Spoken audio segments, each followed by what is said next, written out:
good to go. There are no contracts either, so you can cancel your subscription at any time.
There will now be an opportunity for silent prayer or meditation.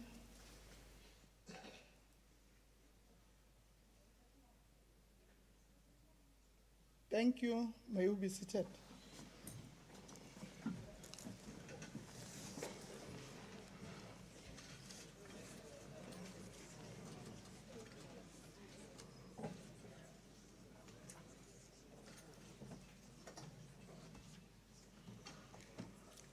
Statements by members. Just a reminder to honorable members that in terms of our rules, the time allocation for member statements is as follows. Each statement is 1.5 minutes. MEC's response to a statement is 2 minutes, and a maximum of 7 statements are allowed under this rule. Are there any member statements? Honorable Nkosi. Honorable Speaker, the ANC welcomed the report from the Congress of Traditional Leaders of South Africa, President Hoshim Kwena, that the Bushbuck Ridge and Hazyview initiation schools are progressing well. The report at our disposal indicates that the initiates are healthy and doing fine in the 2 above-mentioned areas. Honorable Speaker, we appreciate the fact that the schools are being carefully monitored, and we want to encourage peaceful celebrations. Further, we would like to remind and emphasize to Ingoma holders to follow the rules and regulations. The smooth running of the schools in these 2 areas once again reinforces Hazyview and Bushbuck Ridge reputation as leading examples in the responsible conduct of this cultural practice. As the ANC, we appreciate the role of traditional leaders in these 2 areas in preserving and protecting this right of passage and ensuring. I thank you, Honorable Speaker. Honorable Mashilo.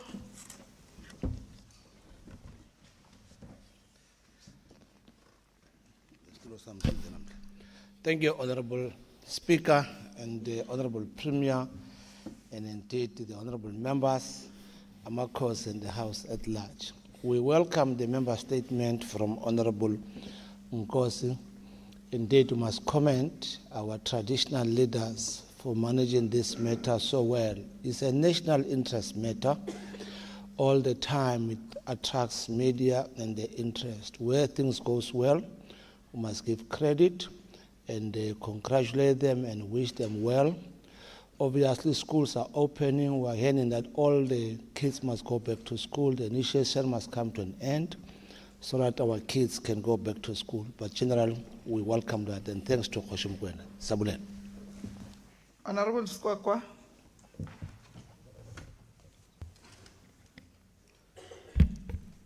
Thank you, Honorable Speaker. I rise to render a statement on behalf of the ANC to applaud the Department of Agriculture, Rural Development, Land and Environmental Affairs in collaboration with the Department of Education for their sterling work in trying to position Mahushe Agricultural School to be a fully fledged agricultural secondary school. Honorable Speaker, during the Ranza Shikolo Shawena campaign at Mahushe Agricultural Secondary School at Mzinti Komazi local municipality was a great success. It was held in partnership with Matsamu Traditional Council led by Inkosi M.M. Shongwe, Department of Correctional Services, Datlia Nkomazi Local Municipality, Entlazeni District Municipality, Old Mutual and Forex Institute, as the KRAL was rehabilitated through technical expertise of vocational learners from Forex Institute, and the following stakeholders participated in the following way. Paroles from the Department of Correctional Services assisted in fixing the fence and establishing greenhouse nursery. Old Mutual came on board by donating starter packs of garden tools to enable the schools to improve its gardening. They also hired a company to establish the greenhouse. Datlia provided trees and seedlings to intensify efforts to position the schools as a fully fledged agricultural school. Honorable Speaker, this will go a long way in activation, also focused on environmental sustainability and changing weather patterns through climate change and global warming. Special appreciation goes to all the sponsors who supported the occasion at Mahushe Agricultural Secondary School. I thank you, Honorable Speaker. Honorable Masina. Thank you very much, Honorable Speaker. And we appreciate the member statement by Honorable Squaqua. Indeed, we want to appreciate the memorandum of understanding that the Department of Education have signed with the Department of Agriculture in relation to Ranja Shikolo Shawena, which is a program that is very much progressive, which we are going to request all members of the community to support, because this program is aimed at making sure that everybody becomes involved in the education of our learners, especially in making sure that if there's a problem, particular members who've got skills, they can invest those skills in the particular school, and especially in making sure that we also support the school nutrition program through the agriculture department, where they can also plant some vegetables so that they can also support that particular program. Thank you very much, Speaker. Honorable Marshall.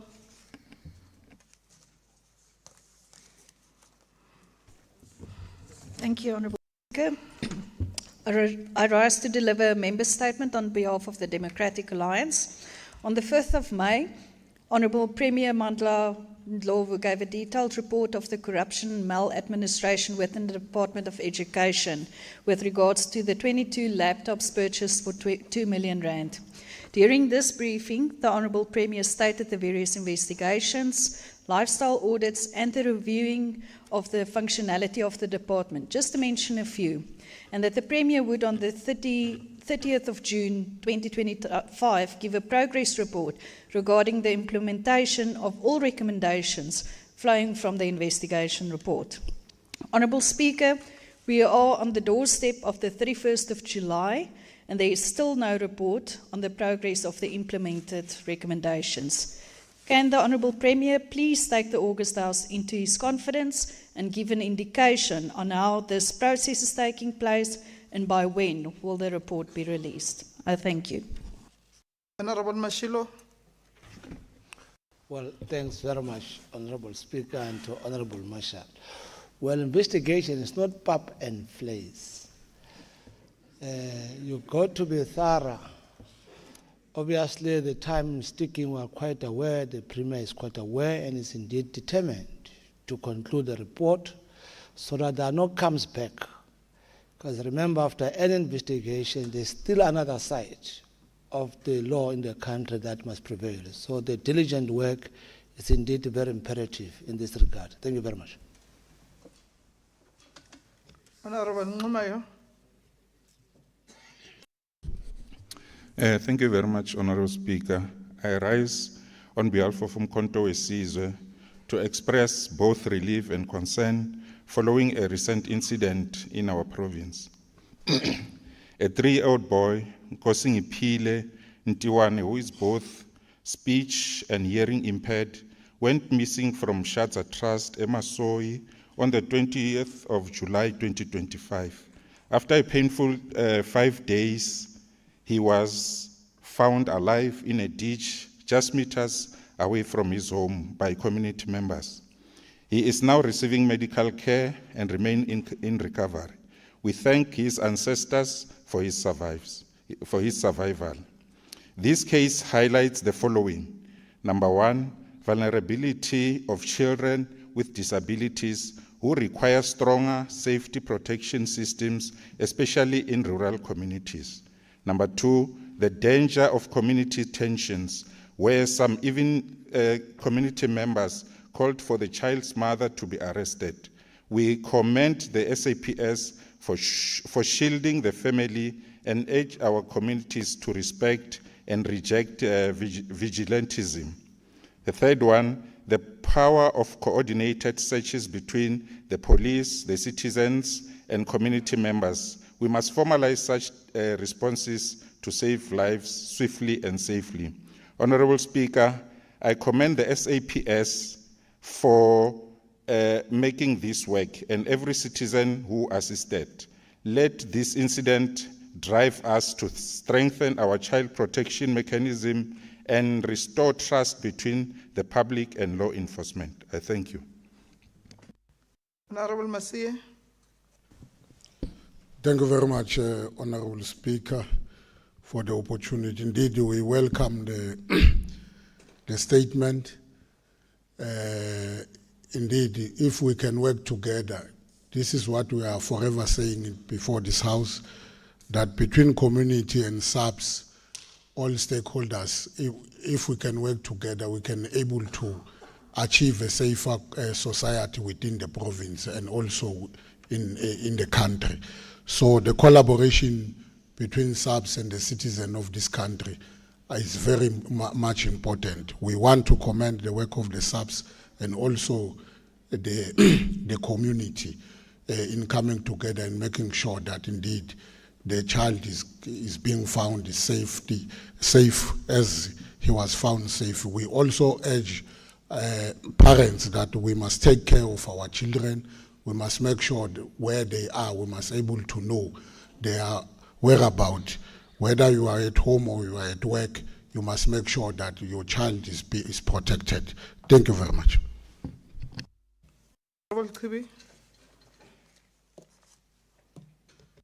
Thank you very much, Honourable Speaker. There are healthcare workers who are happy to work and provide better service to our people, especially the poor and the rural masses. There is nothing frustrating like not having a cheapest and basic equipment to perform your duty. Parents at Shongo Hospital are made to wait for months before they can get treatment. Treatment that is very cheap and can be procedurally to ensure our people get good service at times. Women who are found to be having cervical cancer need early intervention.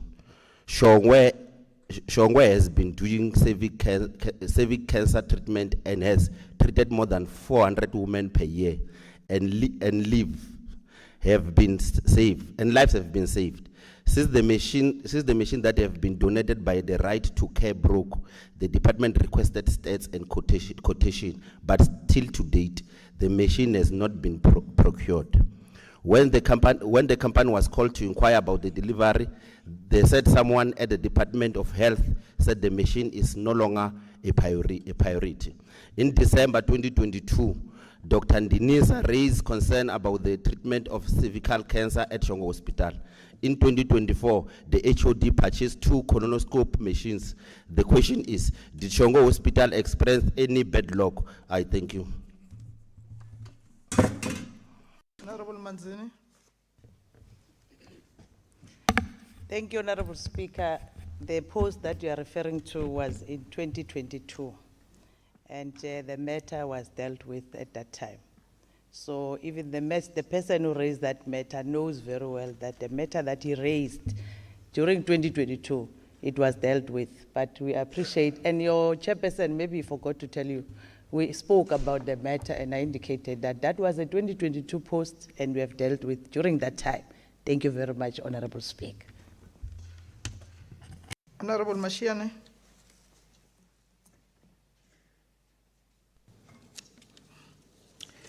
Thank you, Honorable Speaker. I rise on behalf of Action SA. Today, I'm deeply disturbed by allegations reported by News 24 just hours ago that the Mpumalanga Department of Education intentionally delayed filling vacant teacher posts, even though funding for those positions was available. This legislature must be clear. This is not simply administrative inefficiency. This is a direct betrayal of our learners and unemployed qualified teachers across the province. Honorable Speaker, the department overspent on goods and services and then deliberately left classrooms without teachers. We must ask, what value is there in materials, in services, in plans when there is no teacher standing in front of a class to bring learning to life? It is unacceptable that while our children sit in overcrowded classroom or worse, in classroom with no teacher at all, the department redirect funds and delayed appointments. This is not governance, it is negligence.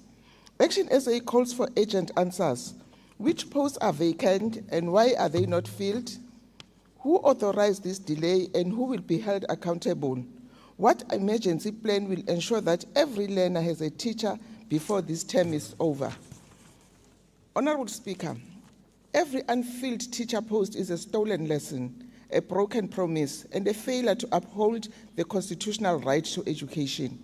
This House cannot sit idle while our learners are denied the most basic element of schooling, a teacher. We demand accountability, we demand transparency, and we demand that these posts be filled without any further delay. I thank you. Honorable Masina. Thank you very much, Honorable Speaker.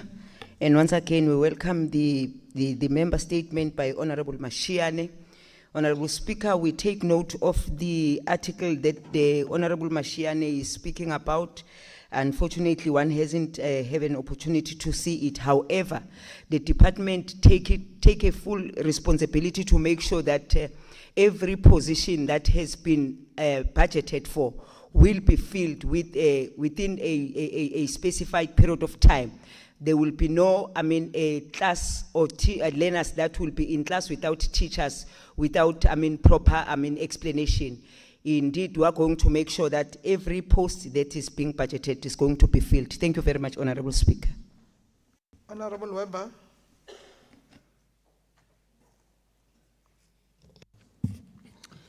Madam Speaker, honorable members, you must fasten your seat belts now. Honorable Speaker, on the 10th of May in 1994, Nelson Mandela stood before the nation declaring with great solemnity, "Never and never again shall it be that this beautiful land will again experience the oppression of one by another."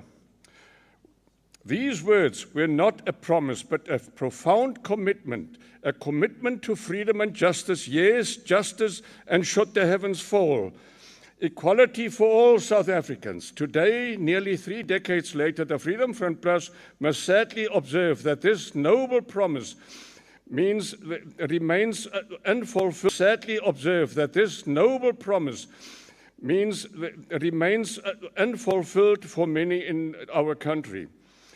We continue to witness communities, particularly minority groups such as Afrikaners, facing socio-economic.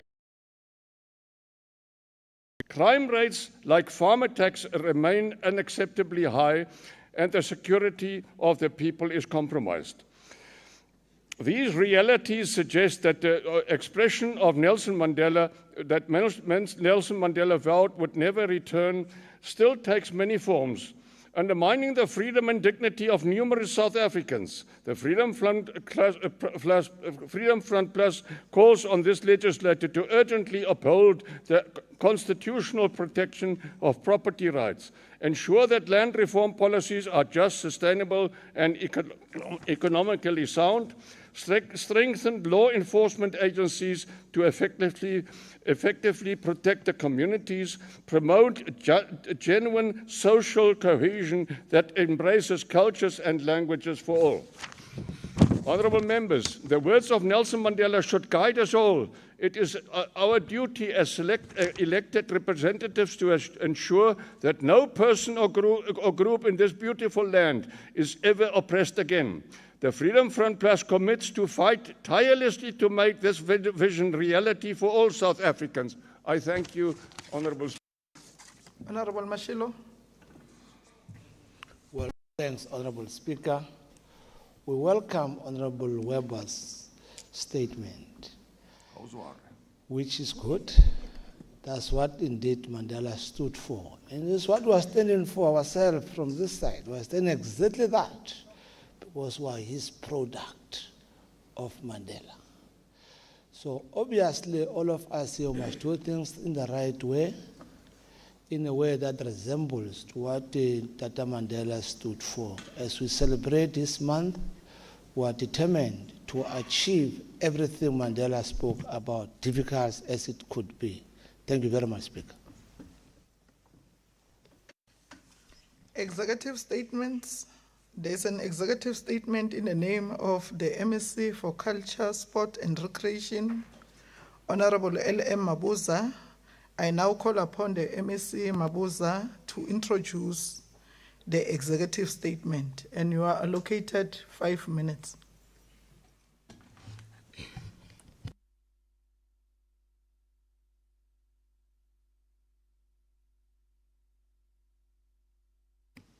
Thank you, Honourable Speaker. Let me take this opportunity to greet your good self, the Deputy Speaker, And greetings to the Honorable Premier of the Province of Mandla Ndlovu, the entire Executive Council, and the Honorable Members of the Legislature. Honourable Speaker, we want to present a good story on the International Art Contest for 2025. The overall inequality still exists when it comes to access to facility and corporate support in the culture, art, and sports sector.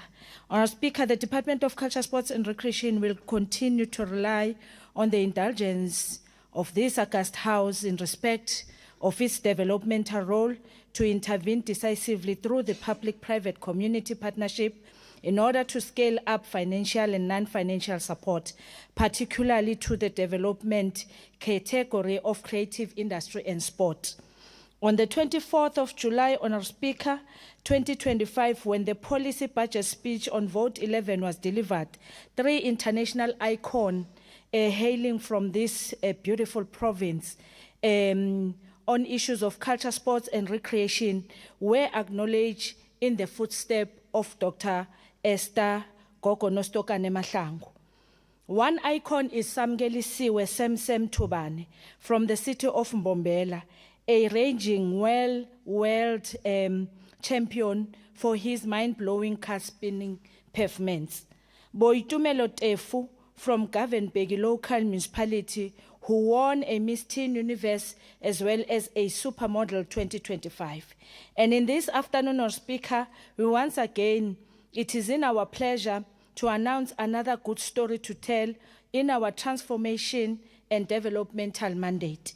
A 12-year-old girl, Mivuyo Ngapai, from Emalahleni local municipality, has conquered the world in the International Art Contest held in Spain in the last 2 weeks. Honourable Speaker, this young girl participated in 5 genres on the other 4 where she got position 2. However, in the commercial advert genre, she obtained number 1, with 60 countries participating. As a culture and heritage and the sports sector rocks the globe, Mpumalanga province benefit from this positive branding with an inherent potential to significantly attract the much needed investment into the province. Honourable Speaker, it is in our hands to significantly reduce the triple challenges of poverty, unemployment, and socio-economic inequalities. I thank you, Honourable Speaker.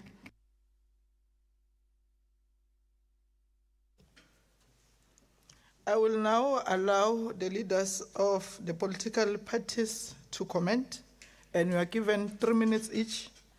Firstly, MK will start, followed by EFF, the DA, Freedom Front Plus, Action SA, and lastly, ANC.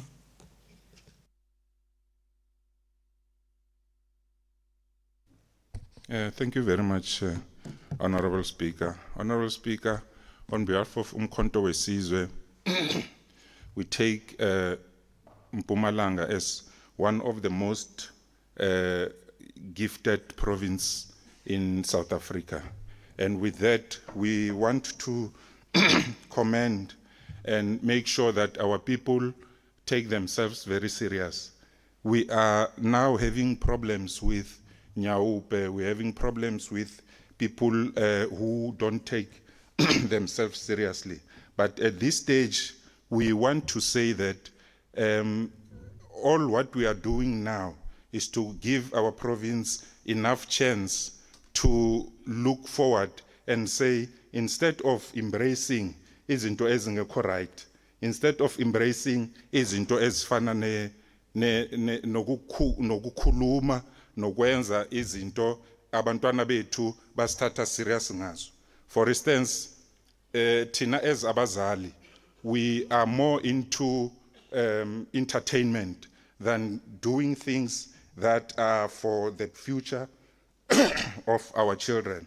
So abantwana bethu, iculture yethu, nalezinto sizenzayo each and every day, will make sure ukuthi kusasa labantwana bethu in the sports fraternity, they excel every day. They do izinto ngendlela ezosiza nathi ukuthi kusasa singabi iculture elala idakiwe ivuka idakiwe. Ngiyabonga.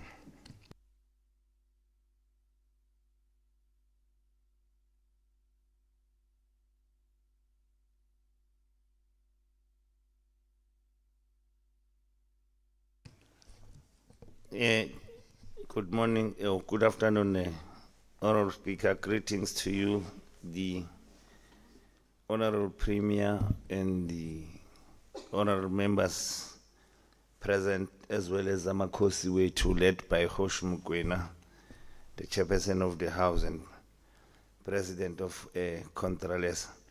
Well, let me for once join you in, or the MEC, in congratulating these young men and women for their talent shown up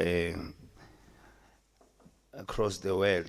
And we are saying, MEC, we need to give them more support,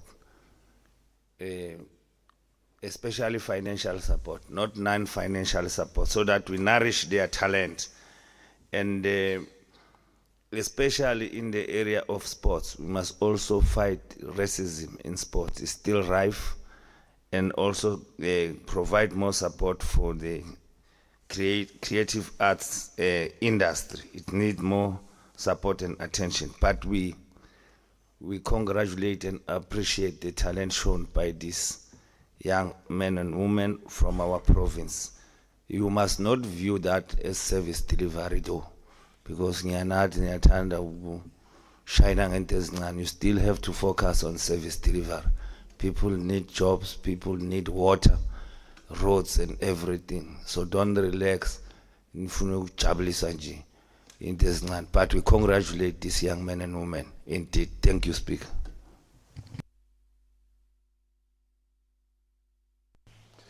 Thank you, Honourable Speaker. Let me also greet the House at large, the Premier, and say all protocol observed. From the Democratic Alliance's side, Honourable Speaker, we would like to join the MEC in congratulating Mivuyo Ngapai. It's truly a remarkable achievement, and it's something that we all can be proud of, and we are most certainly proud of her as well. Honourable Speaker, I think it's important just to state that there are many more Mivuyos out there. Some of them are individuals, and some of them are organizations and sports clubs.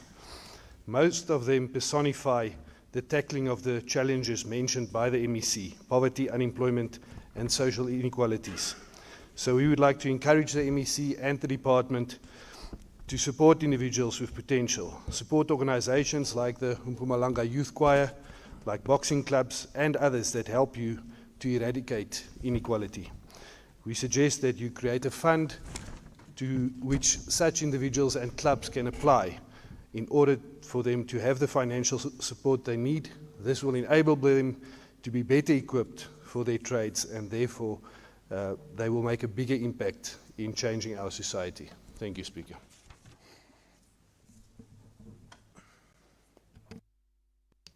Freedom Front Plus.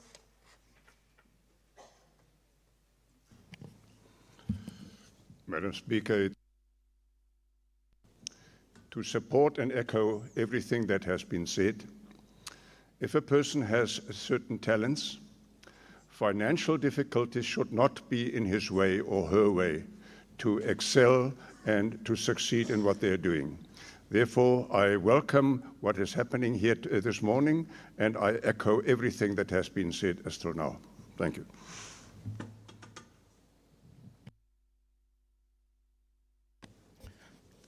Ngiyabonga, Honourable Speaker.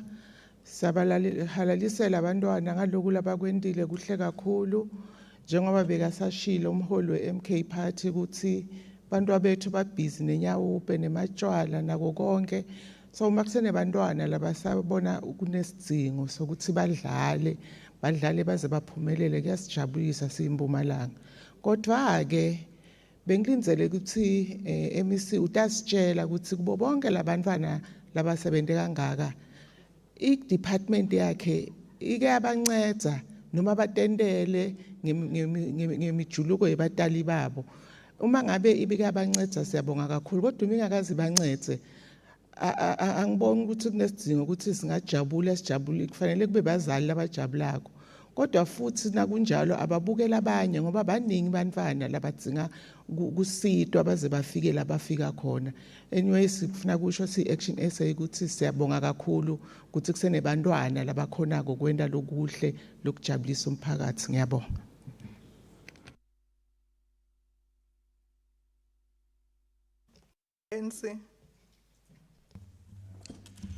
Thank you very much, Honorable Speaker. Let us take this opportunity to greet you, greet the Honorable Premier, the executive members of Council, all our guests and my colleagues in the legislature and the media. Honorable Speaker, as the African National Congress, we stand here with pride. With pride because we see here one of our own leading a department and excelling in that department.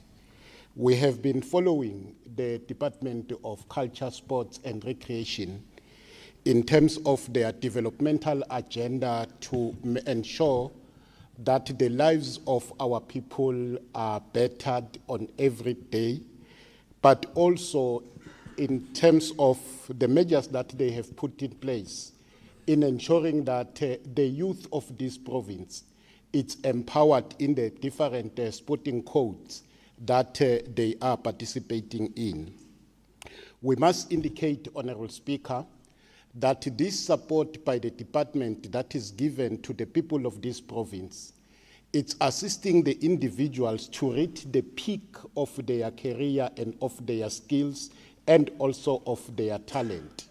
But also it does assist the province in terms of job creation and economic development, because these individuals, when they succeed, they come back to the province and create companies which in return they employ the youth of this province and contribute to the economic growth of this province. It is against this background, Honorable Speaker, that as the African National Congress, we want to congratulate both Samgelis Tabane and also Mevuyo Ngapai for their excelling in the different sporting code that they engaged upon. We thank you. We thank you, Honorable Speaker. Wena uhlalo imbongi man. Everything uyabonga. Bonga konke. Honorable Mkabela. Thank you, honorable members. That concludes the executive statement. Motions without notice. Are there any motions without notice? Honorable Manene.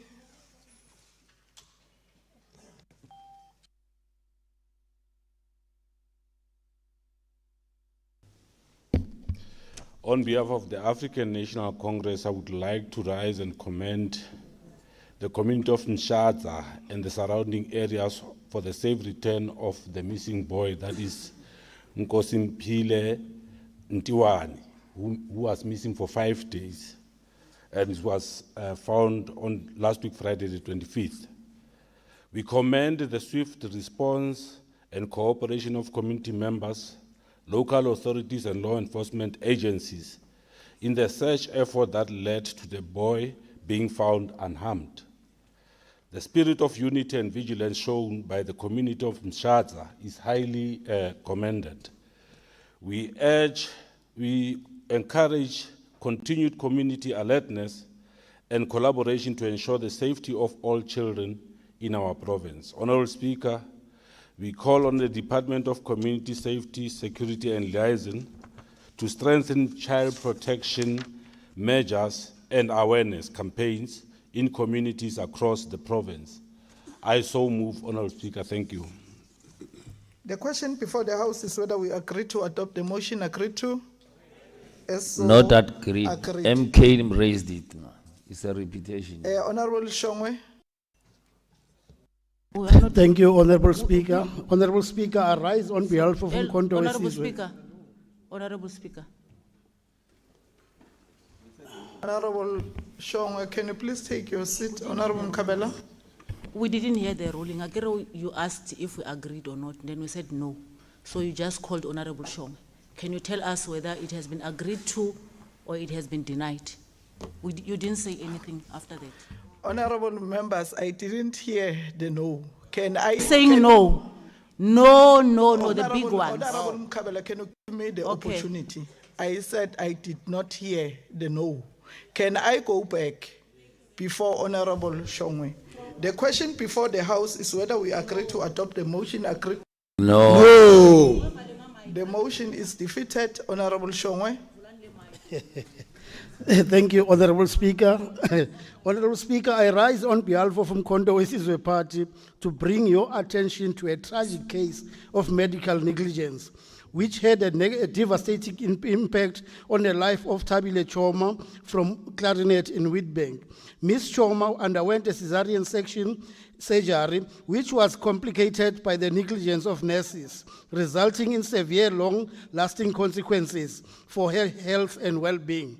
Key concern regarding this matter involve, among other things, medical negligence, which it is alleged that the negligence caused by the nurses had a profound and an impact on Mrs. Choma's life, causing her significant physical and emotional pain. Another concern is the lack of accountability within the healthcare system, particularly in cases of medical negligence. Lastly, the case highlights the need for improved healthcare services, including adequate staffing, training, and resources to prevent similar incidents in future.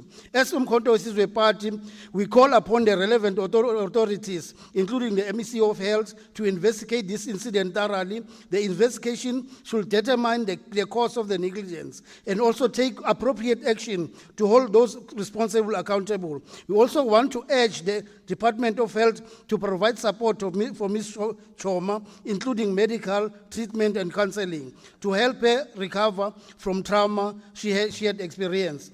The incident underscores the need for healthcare reform, including measures to improve patient safety, reducing medical errors, and enhance accountability within the healthcare system. I so move, Honorable Speaker. The question before the House is whether we agree to adopt the motion. Agreed to? Agreed. As so agreed. Honorable Mkabela.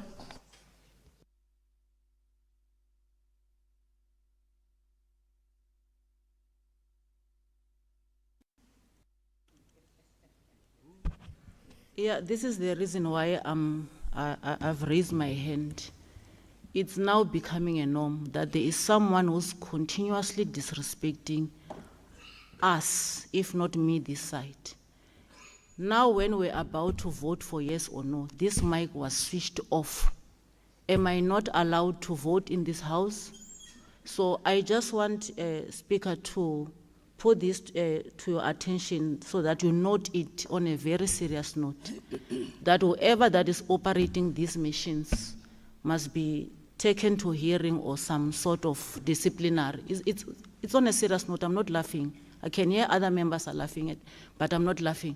It's a serious concern.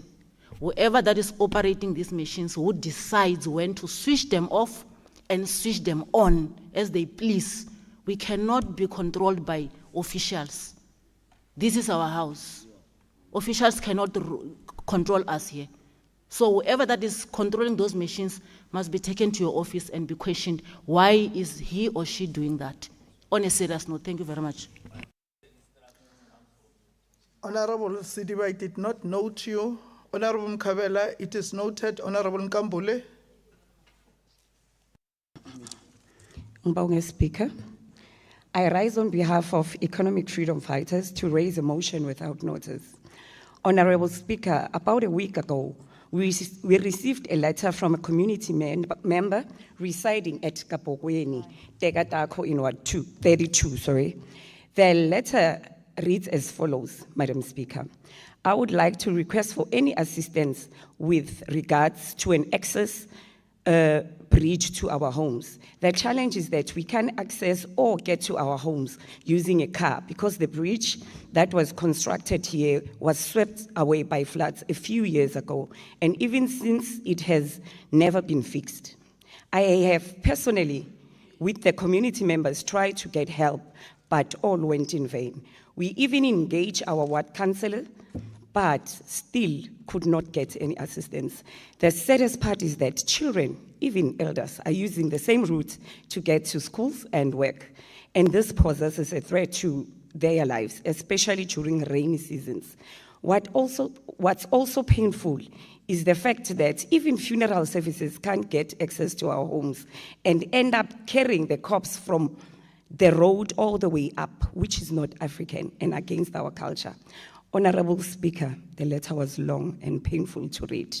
What was even more painful was that the fact that the ANC councillor could not even try to help this particular community.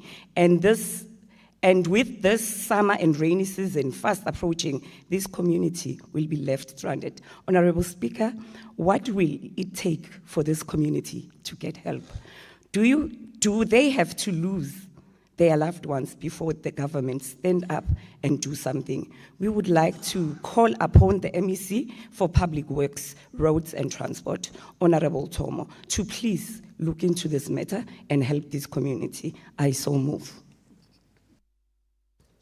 The question before the House is whether we agree to adopt the motion agreed to. Agreed. As so agreed. Honorable Marshall.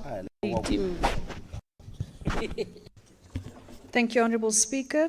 I rise on behalf of the Democratic Alliance to move a motion without notice, noting that on the 4th of August 2021, the High Court of South Africa in Mpumalanga Division, Mbombela Main Seat, under case number 2614 of 2021, granted an order interdicting further unlawful occupation of a certain property in Mbombela. Also noting that the South African Police Service in Mpumalanga was cited as the 12th respondent and the Provincial Commissioner of SAPS in Mpumalanga as the 14th respondent. Further noting with great concern that the invasion has not ceased and that SAPS members reportedly refrained from executing the order owing to fear of armed land invaders. Such non-compliance undermines the rule of law. In terms of Section 165(5) of the Constitution, a court order binds all persons and organs of state.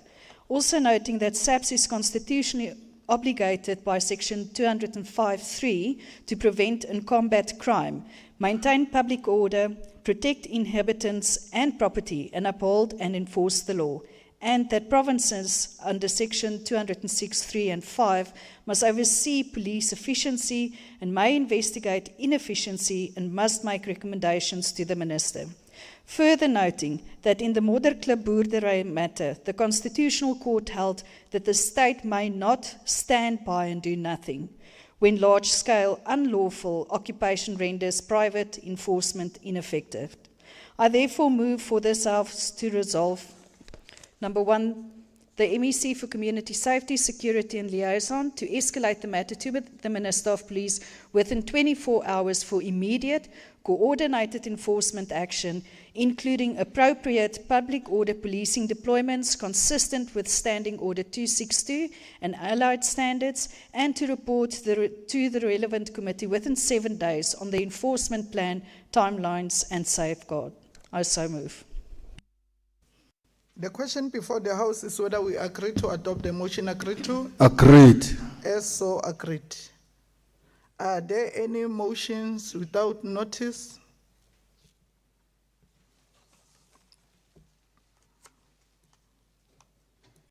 Speaker, before that. Honorable Kibi. No, I can't be Speaker. Ish. Lightly, I abuse him. Go block assist to Lightly, yeah. Right abuse. Go block assist to Hashem. Yeah, it's noted, Honorable Kibi. Notices of motion. Are there notices of motion? Honorable Sidibe. You can start. She can start. I have noted to Honorable Sidibe. Okay. Angithi normal uqala ngale ekhaya manje ngibona uphakamisile namhla. Well, excuse me, Honorable Speaker, noting that the Mbombela local municipality lacks the necessary capacity to build footbridges for its community, like it is failing to build a bridge in Ward 32, Tegatako, where the mayor comes from. I hereby rise on behalf of the EFF to request the House that in its next sitting debate the taking of Mbombela municipality under section 39(1)B administration. I so move. The motion is noted and will be dealt with accordingly. Honorable Makabane. Thank you very much, Honorable Speaker. Honorable Speaker, I rise on behalf of the African National Congress to table a notice of motion, noting that one of the greatest sons of the soil, a former member of this House, having served as a former Premier, a former ANC Mpumalanga Provincial Chairperson, and a former Deputy President of both the country and the African National Congress, passed away on the 3rd of July and was subsequently buried on the 12th of July 2023. The untimely departure of Comrade David Dabete Mabuza, affectionately known as DD, marked the end of an era of a selfless journey of struggle, service, and compassionate constructive of a prosperous nation. I therefore move that this House, in its next sitting, will debate the following. 1, the positive impact Didi Mabuza made in the liberation struggle and development of the people of Mpumalanga and the country. 2, how best should the people of the Rising Sun and the country best honor the legacy of the late Didi Mabuza? Lastly, what are the indelible true values we can cherish from the political life of the former Deputy President Mabuza? I so move, Speaker. Thank you. The motion is noted and will be dealt with accordingly. Are there any notices of motions? Formal motions? I'm informed that there are no formal motions. The Secretary shall read the first order of the day. Order number 1, Policy and Budget Speech on Vote 1, Office of the Premier. I now call upon the Premier of Mpumalanga Province, Honorable MP Ndlovu, to deliver the policy and budget speech.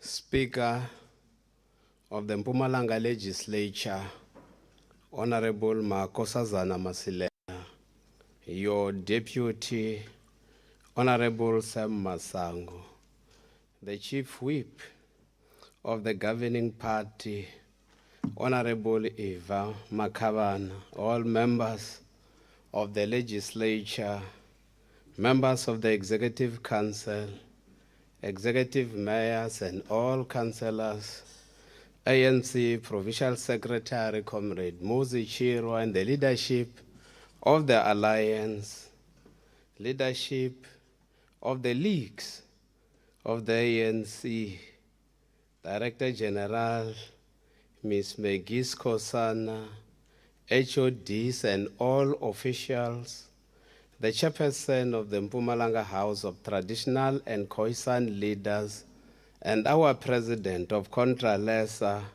Hoshim Kwena, and other leaders that are here, our esteemed guests seated in the gallery, and those that are following this session through various media platforms.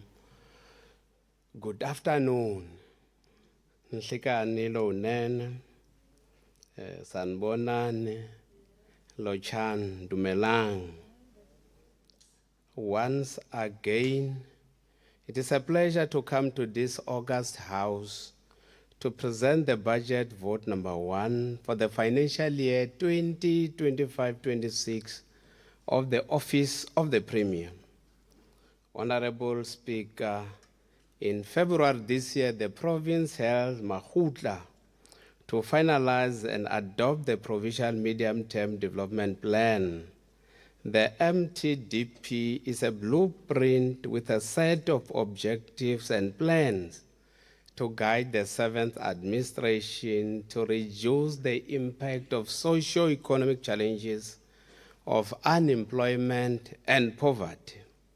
Since the adoption of the MTDP as the blueprint for the 2024-2029 period of the current administration, my office has guided the development of the strategic plans and annual performance plans for provincial departments and public entities. We assessed the institutional plans for alignment with the priorities of the 7th administration. The main objective of the medium-term development plan is to strategically guide the work of the 7th administration to achieve the goals set out in the Statement of Intent of Government of National Unity and the National Development Plan, which are a dynamic growing economy, a more equal society, where no person lives in poverty. There should be no person that lives below the datum line, a capable state delivering basic services to all citizens, a safe and secure environment, and a cohesive and united nation. To achieve these goals, the MTDP identifies 3 strategic priorities which will be implemented across all organs of state. Priority number 1, drive inclusive growth and job creation. Priority number 2, reduce poverty and tackle the high cost of living.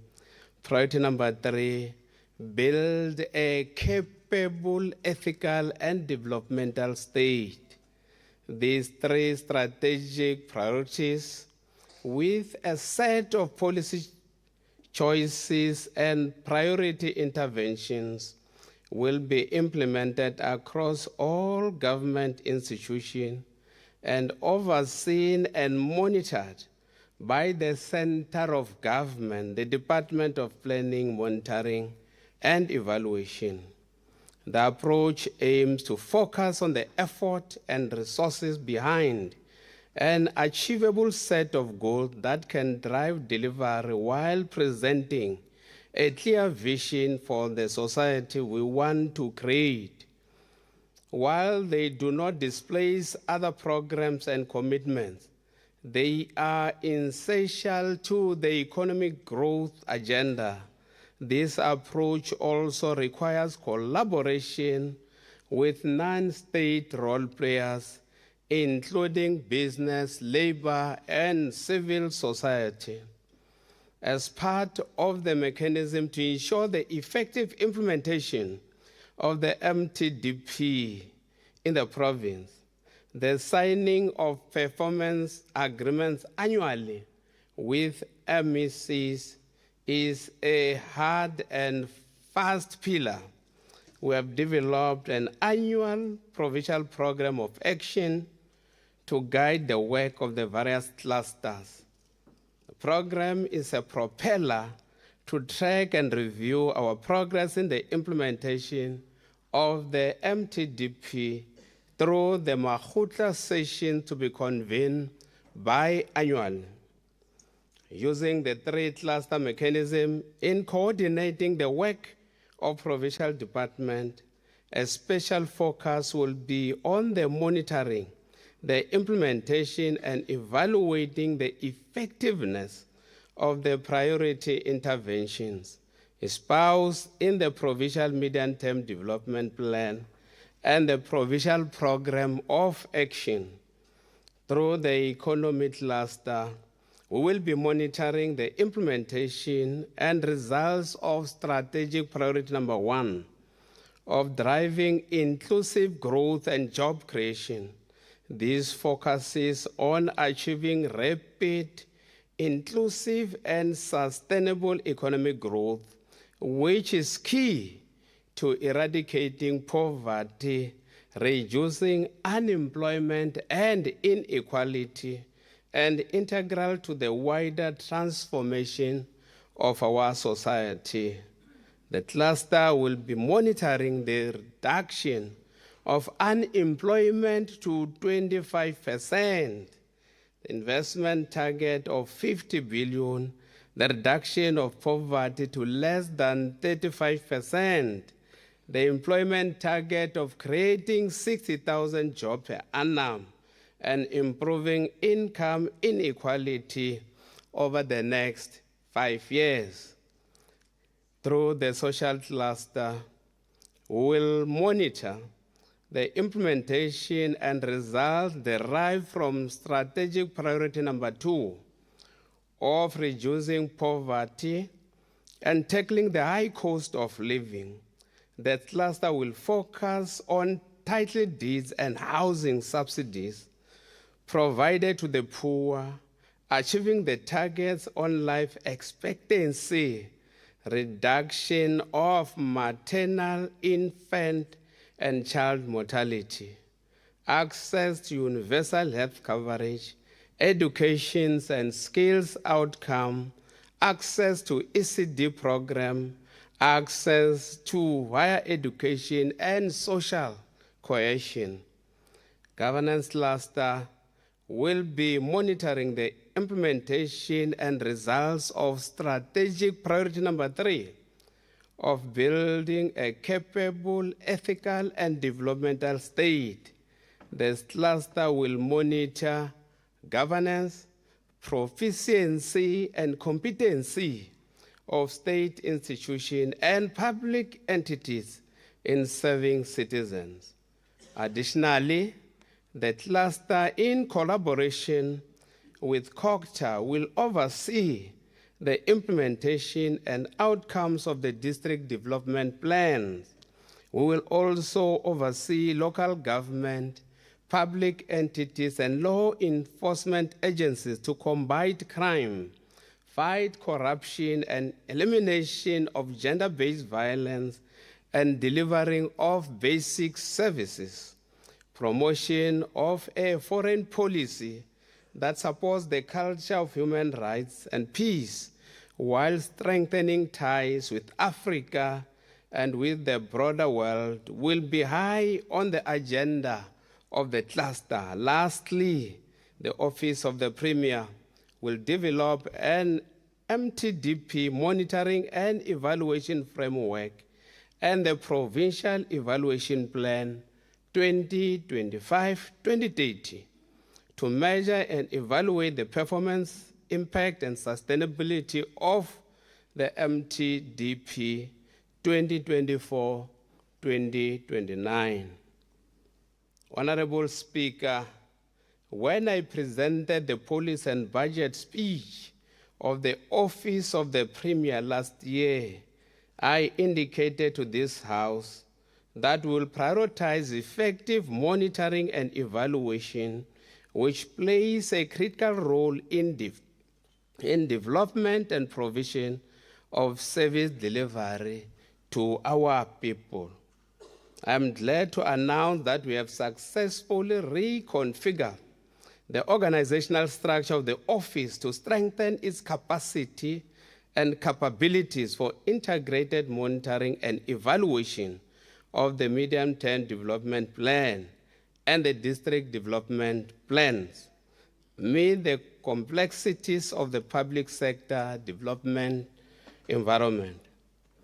Honorable Speaker, the complexity of the challenges confronting our province and our country makes it compulsory for us to undertake a research studies. Research will help the provincial government to determine the impact of every legislation, policy, program, and project to the lives of the people of Mpumalanga. In assessing the effectiveness of this intervention, the Office of the Premier has prioritized the evaluation of some programs in various provincial departments. In this regard, 5 evaluation studies have been concluded, while 6 are underway. We have concluded a study on the assessment of the effectiveness of the governance structures in the primary health care facilities for the Department of Health. This study sought to assess the effectiveness of the aforesaid governance structures in our health facilities. In the evaluation of the Tourism Development Program, we have assessed the state of Mdala and Mkombo nature reserves under the Department of Economic Development and Tourism. We sought to ascertain the implementation of the revitalization plan of the nature reserves. Both are vital assets that are essential for effective conservation and preservation of economic growth and sustainable environment. The assessment of the Sakabaki Contractor Development Program under the Department of Public Works, Roads and Transport sought to evaluate its implementation and outcomes.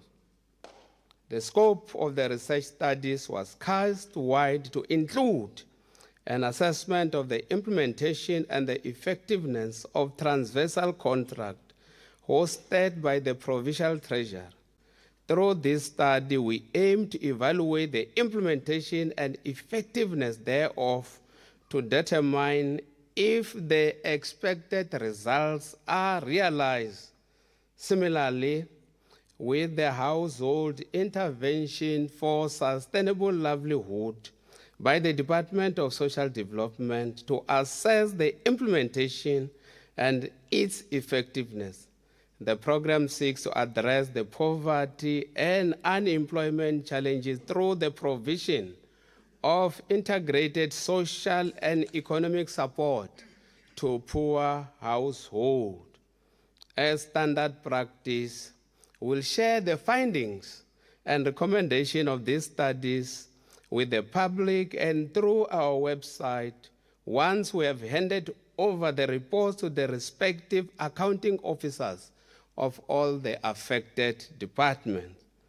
Honorable Speaker, as alluded to earlier on, that 6 evaluation studies are underway and will be concluded by the end of the 2025-26 financial year. These include to assess the implementation and effectiveness of the upgrading of informal settlement programs spearheaded by the Department of Cooperative Governance, Human Settlement and Traditional Affairs, to assess the effectiveness of the oversight and monitoring on policing and evaluate the implementation and the effectiveness of the tourism safety monitoring programs in the Department of Community Safety, Security and Liaison, to assess the implementation and effectiveness of the Phezukomkhono Mlimi implemented by the Department of Agriculture, Rural Development, Land and Environmental Affairs, to assess the implementation and effectiveness of the Premier's Youth Development Fund in the Office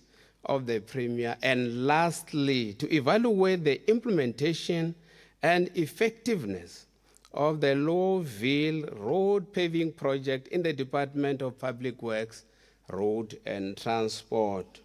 Once again, Honorable Speaker, the intention of these evaluation studies is to generate systemically scientific evidence on relevance, coherence, effectiveness, efficiency, impact, and sustainability of our programs. The time of celebrating the implementation of activities, implementation of programs without results is over. Our interventions and performance should be measured based on the results and the impact they have on the lives of our people, the environment, and the economy. There is no more room for mediocrity, complacency. Moving into the 2025-26 financial year, the goals and targets of the 7th administration are big and audacious. To achieve this, we will continue strengthening our leadership and oversight role as the center of power of the provincial government.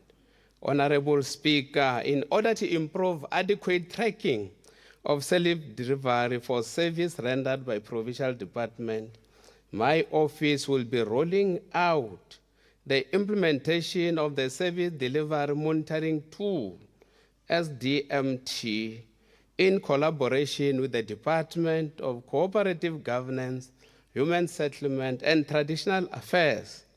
The SDMT will serve as a tool to address the challenges faced by Mpumalanga government in delivering services to our people. It will allow citizens to communicate issues, file complaints, and track both resolved and unresolved incidents through an application on these devices. The SDMT is currently being rolled out in phases. Phase 1 was completed in June 2025 and entails developing both functional and technical requirement system for each provincial department so that we establish a strong monitoring and evaluating framework. Functional requirements aim to enhance civic engagements by enabling citizens to report service delivery issues via a mobile application, which includes real-time reporting, geospatial reference, as well as early warning system to alert provincial authorities of emerging challenges. Meanwhile, the technical requirements focus on building a secure, scalable, and integrated back-end infrastructure to support the tool's functionality. Completion of phase 1 culminated in a comprehensive blueprint that will guide the development of other phases of the SDMT, including prototype development, user testing, and eventual system rollout. Honorable Speaker, this tool marks a strategic milestone in strengthening the province service delivery ecosystem by equipping the Office of the Premier with a sophisticated monitoring and evaluation tool, laying the groundwork for responsive governance and enhanced accountability through a data-driven and citizen-centered approach. The full implementation of the SDMT app will be concluded by the end of this current financial year 2025-26. Honorable Speaker, I cannot emphasize the critical importance of using research as a basis for evidence-based decision-making. Countries which are more progressing in job creation and economic development are those that are investing more on researches. I hinted to this August House during last year's policy and budget speech that a provincial task team was established to oversee the establishment of the Mpumalanga Research and Innovation Institute.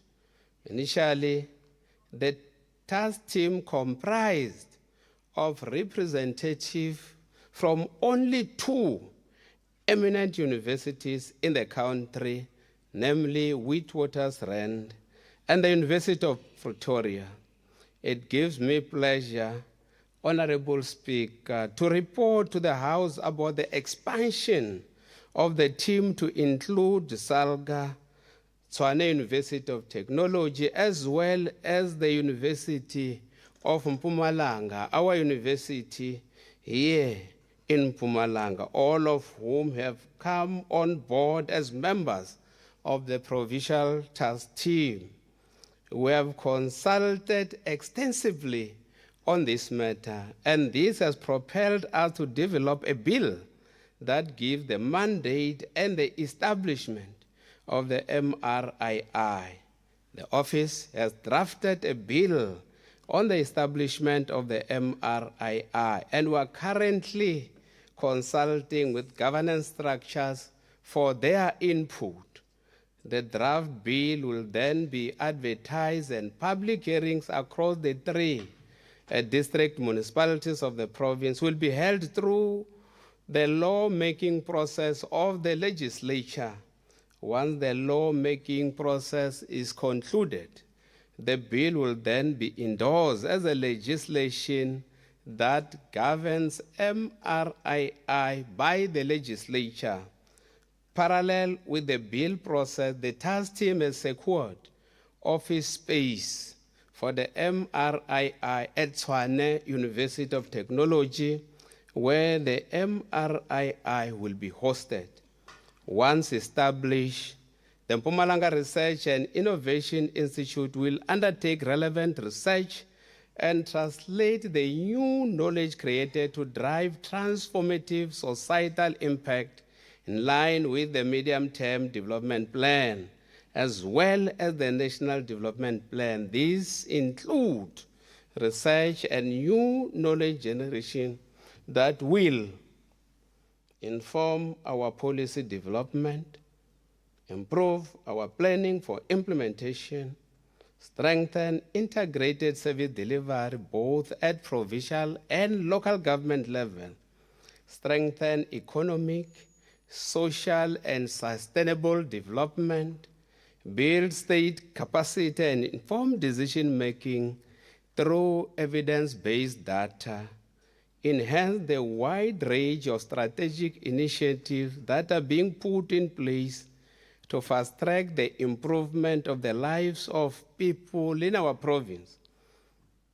Honorable Speaker, the office coordinated the South Africa-Mozambique inter-ministerial meeting in collaboration with the Department of International Relations and Cooperation, DICO, to discuss the post-election violent protest blockage at the Libombo-Risano-Gashia border post, the effect, therefore, as well as mitigating measures to normalize the situation.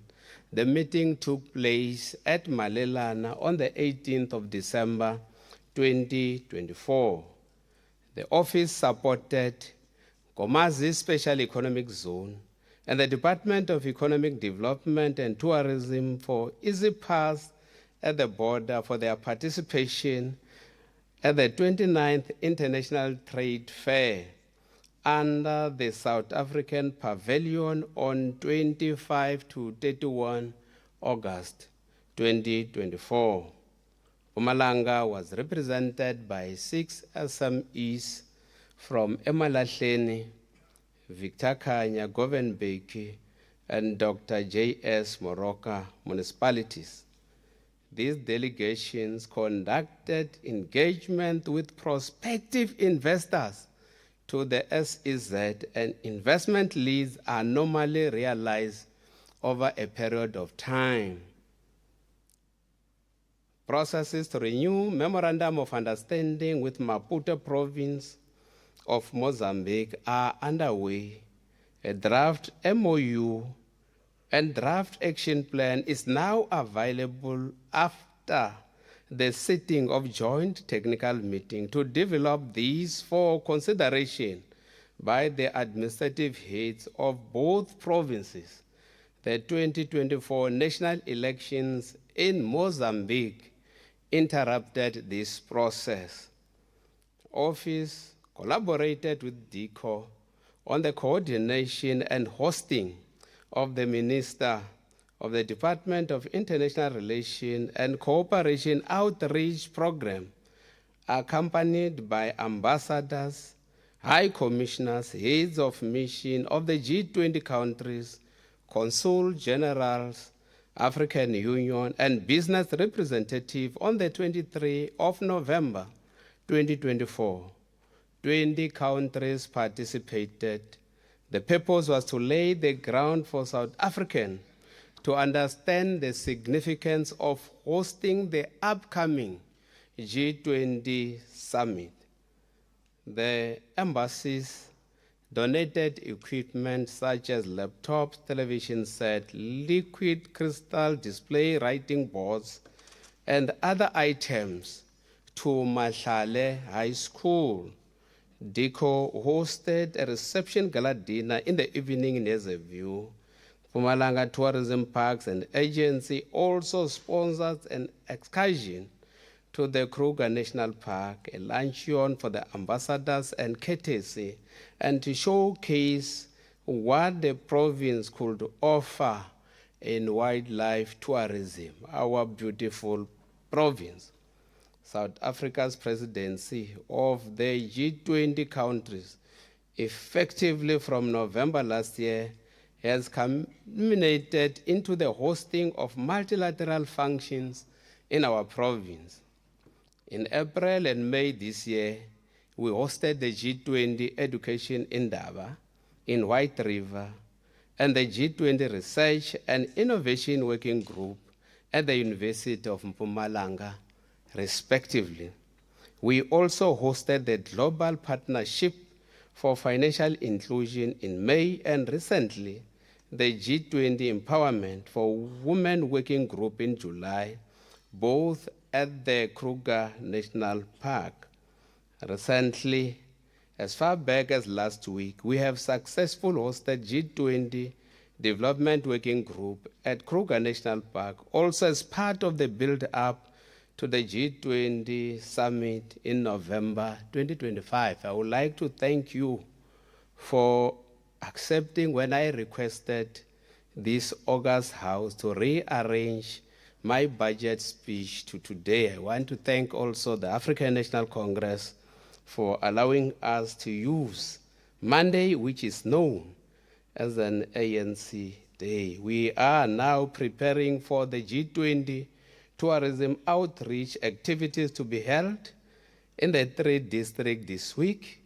These build-up events will culminate in the Tourism G20 Ministerial Meeting in September 2025 and are key to repositioning Mpumalanga as a leading tourism destination and enhance economic growth and economic development globally. The office, together with its partner, Mpumalanga Green Cluster Agency, has established a technical structure for just transition and climate change steering committee, which sees regularly and assess projects and programs for just transition and climate change. During the financial year 2025-26, we will facilitate implementation and monitoring the just transition governance implementation plan, as well as coordinate just transition partners. In carrying out these strategic activities, there will be high levels of oversight that is exercised to ensure the implementation of just transition in a just and fair manner. There will be high level of assurance that those who are affected by transition to renewable energy are reskilled and employable, and that the province can benefit from economic spin-off along the entire value chain. The Mpumalanga Green Cluster Agency will be responsible for the implementation of the just transition, and the office will exercise coordination and provide oversight services.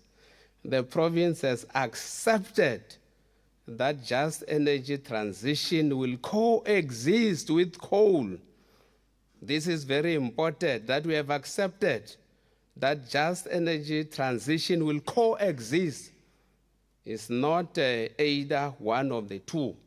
They will coexist, with coal hands initiatives such as carbon capture research and program must be fully supported. Honorable Speaker, the review of the Mpumalanga public entities was conducted to identify possible gaps, improve efficiency and efficiency, as well as determine mitigating measures. This will have a ripple effect in the province's effort to generate own revenue and increase investment and development at large. During the financial year 2024-2025, all the 4 public entities, namely the Mpumalanga Tourism and Parks Agency, Mpumalanga Economic Growth Agency, Mpumalanga Economic Regulator, and Mpumalanga Regional Training Trust, were reviewed and reports presented to the Committee on the Review of Mpumalanga Public Entities. The review looked at legislative mandate, financial sustainability, project management, corporate governance, socio-economic infrastructure, corporate strategy and performance, as well as audit outcomes for these entities. The report has outlined findings and recommendations that will improve the efficiency of these entities. In the financial year 2025-26, we'll prioritize the monitoring of the implementation of the recommendations as outlined in the report by the entities and parent department. This will assist entities to improve on their efficiency and efficiency, leading to improving their performance and fulfillment of their mandate. Honorable Deputy Speaker, in order to attract investment into the province, infrastructure development remains a cornerstone of development in the province. To achieve the objective of eliminating poverty, reducing unemployment and inequality, as well as promoting economic inclusivity, we need to have the capability and capacity to plan and deliver infrastructure effectively and efficiently. And the office has taken a decision to establish a project planning, monitoring, and evaluation unit.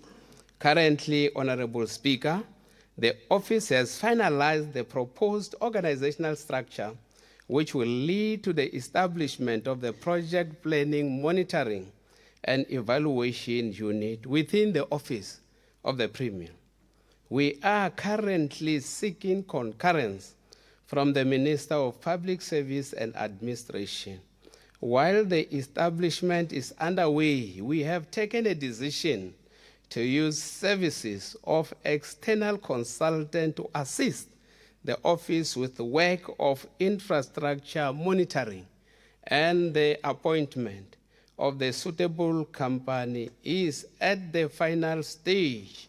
The scope of the project planning, monitoring, and evaluation unit will carry out the following activities, amongst others: review of project plans and project designs, project preparation and packaging to solicit funding, conduct monitoring and evaluation of infrastructure projects.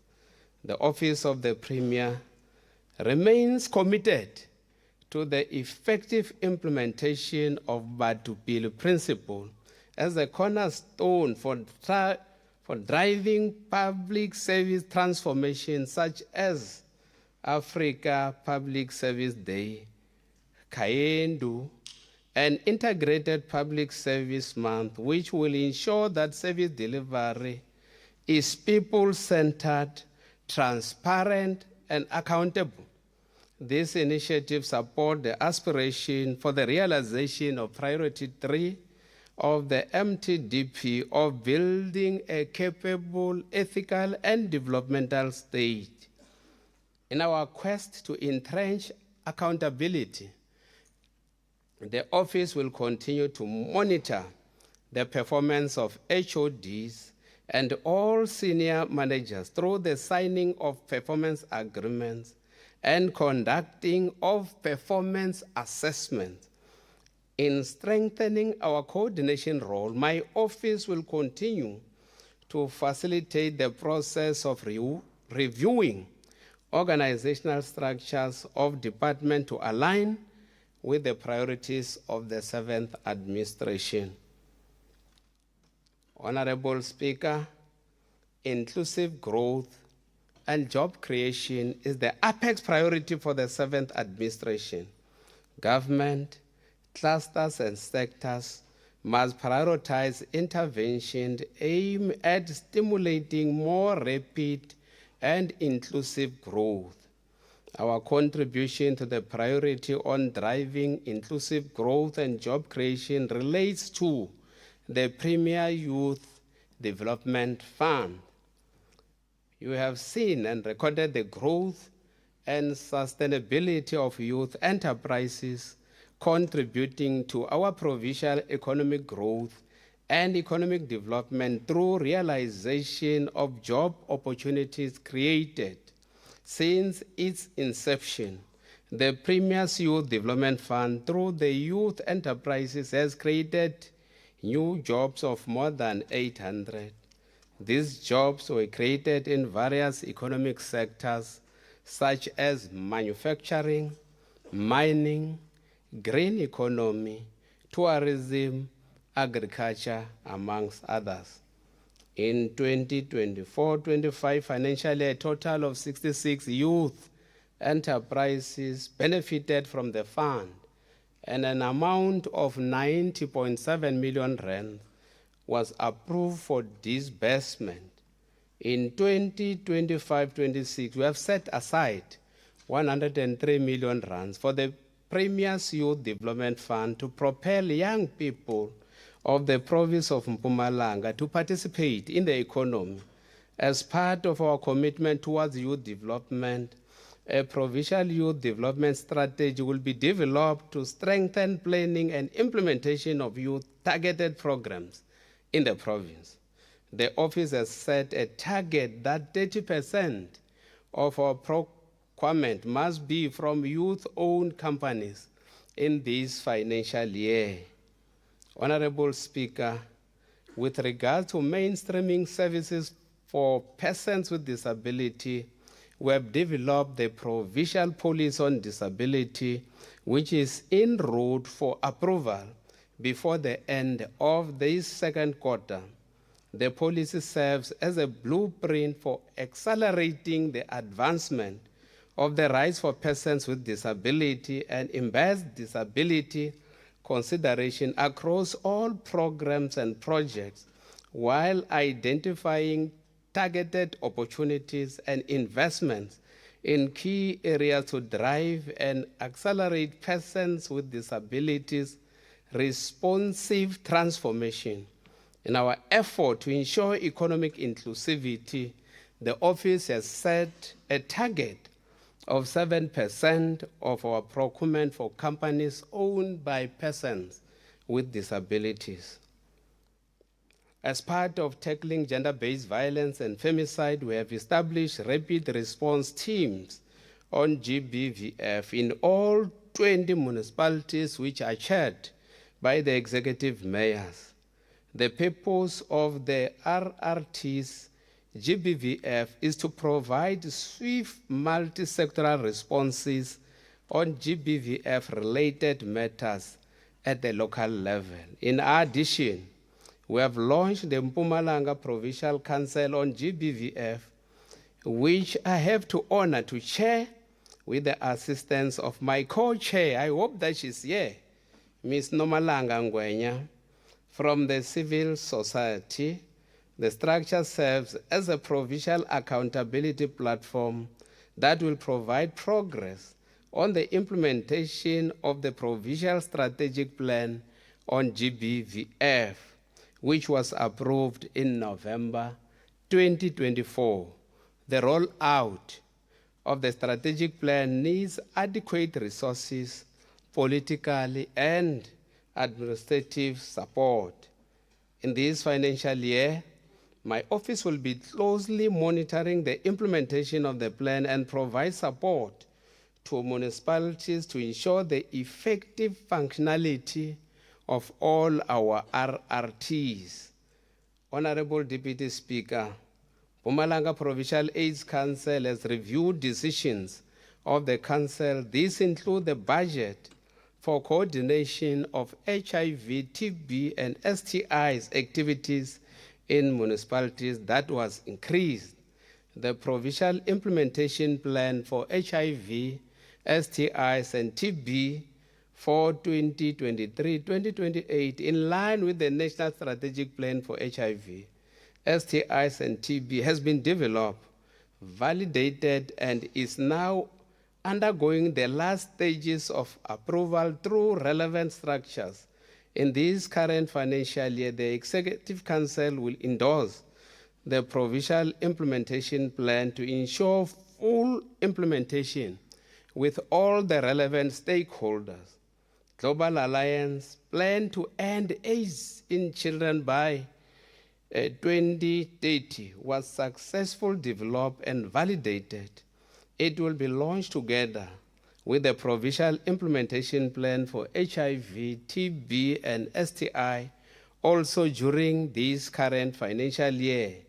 Recognizing the shrinking financial support due to the cuts in international funding, it is now public knowledge that such action is likely to cause human catastrophe in the future.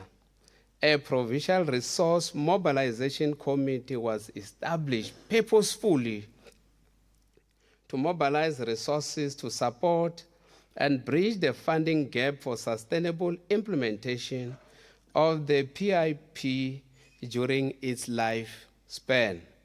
Provincial Private Sector Forum was launched on the 5th of December 2024, which includes government, civil society, and the private sector through support from SANEC. This structure will be inducted on its roles and responsibilities during the course of this financial year.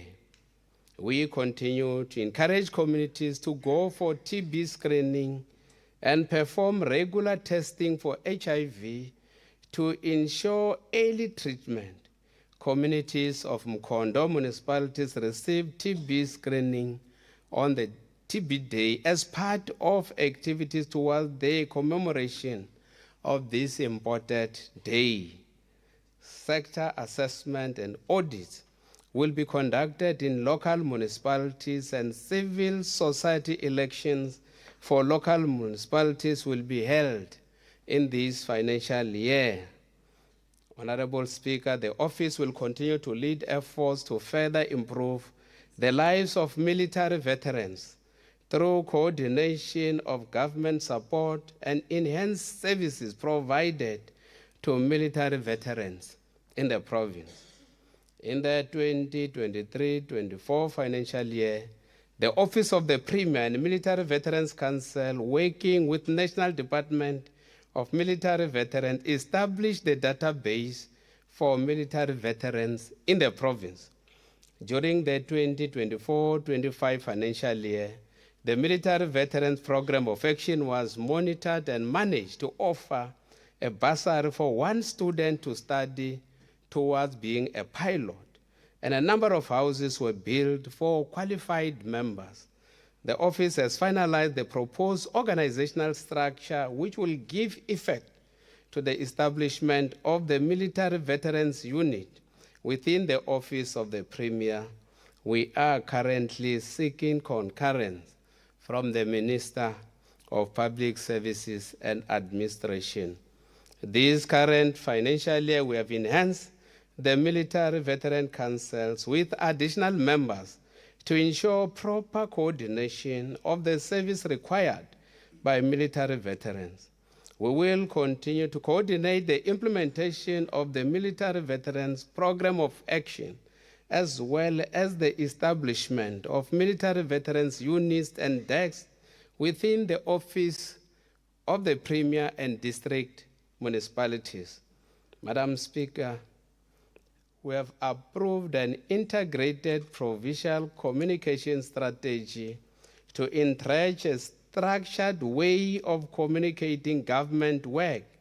The strategy is a vehicle through which we will deliver information to our communities in various ways using mass communication platform. The strategy is aligned with the digital era, which is propelled by the data-driven age and the artificial intelligence, which play an integral part of information dissemination. We'll further coordinate outreach programs with direct public engagement to mitigate negative public trust fueled by high prevalence of fake news and misinformation that portray government in a bad light. Honorable Speaker, to restore public confidence in the provincial government, the office will continue to investigate cases of fraud, corruption, and maladministration, and monitor the implementation of recommendations. In an effort to further institutionalize ethical behavior, we will review and implement the provincial anti-corruption strategy across all provincial departments and municipalities. Furthermore, all departments and municipalities will also be monitored on compliance with the public service integrity and ethics framework. In this financial year, we will capacitate communities on how to detect and report fraud, maladministration, and corruption in order to enhance public trust.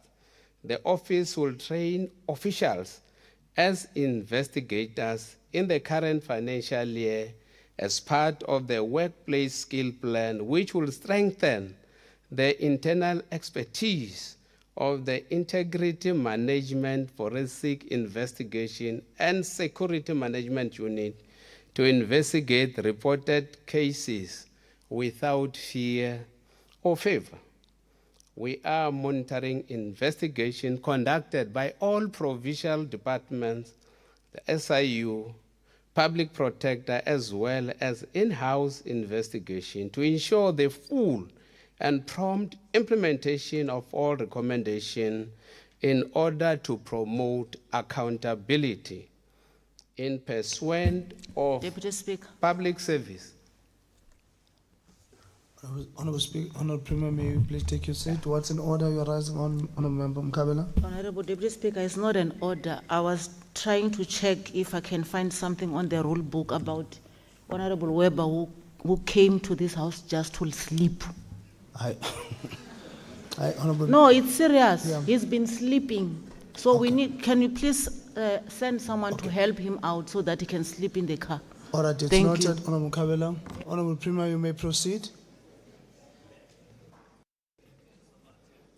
Yeah. One day in a meeting, one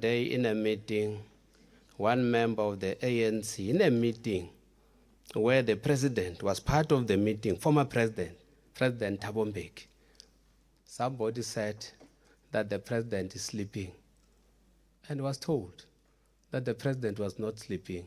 He was listening attentively. So he is not sleeping.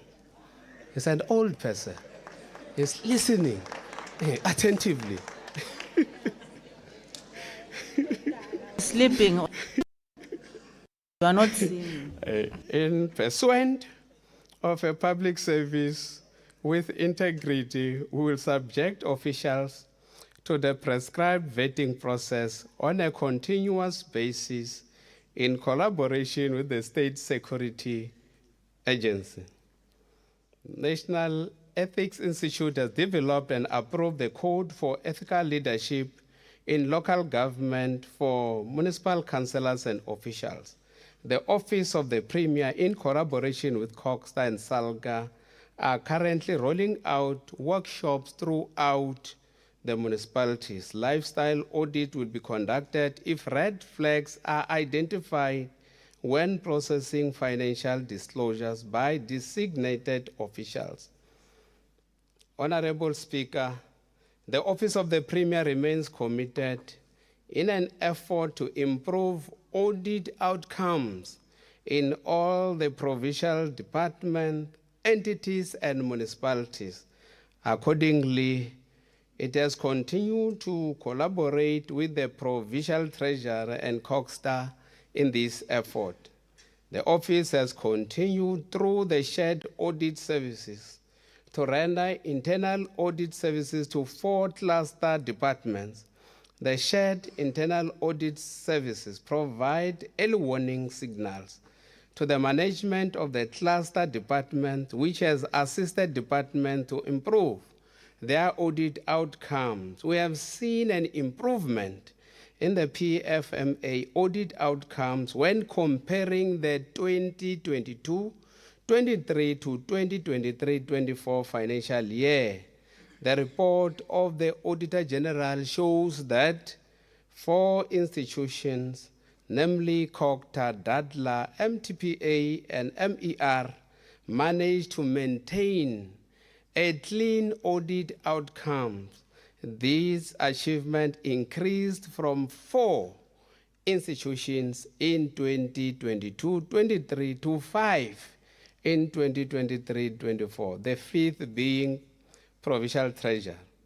We congratulate this institution and encourage them to continue flying their flag of Mpumalanga High, since they demonstrate and maintain their clean audit outcomes.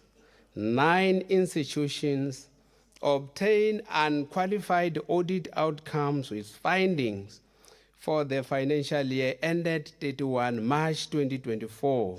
The number has remained the same as in the financial year ended 31 March 2023. In the same vein, Honorable Speaker, the outcome on qualified audit opinion shows improvement compared to the previous financial year, where departments with qualified audit outcome were reduced from 3 to 2. Pertaining to the MFMA, the report of the Auditor General shows that 2 municipalities, namely Enhlazeni and Kangala District, maintain their clean audit outcomes. We congratulate these 2 municipalities and encourage them to continue to fly the flag of their district high through their exemplary leadership. There is no municipality in the province that received adverse audit outcome. To receive an adverse outcome, it means that the Auditor General is washing his hands just like Pilate, that there is nothing that I can say in this municipality because people are just using money of government the way they like. So we don't have an adverse audit outcome here in Mpumalanga in 2023-24 audit compared to 2022-23, where 1 municipality received an adverse outcome. This clearly demonstrates the commitment of the office in its effort to see all auditees in the province to improve audit outcome to achieve clean audit. As is evident from above, the province has no disclaimed audit opinions.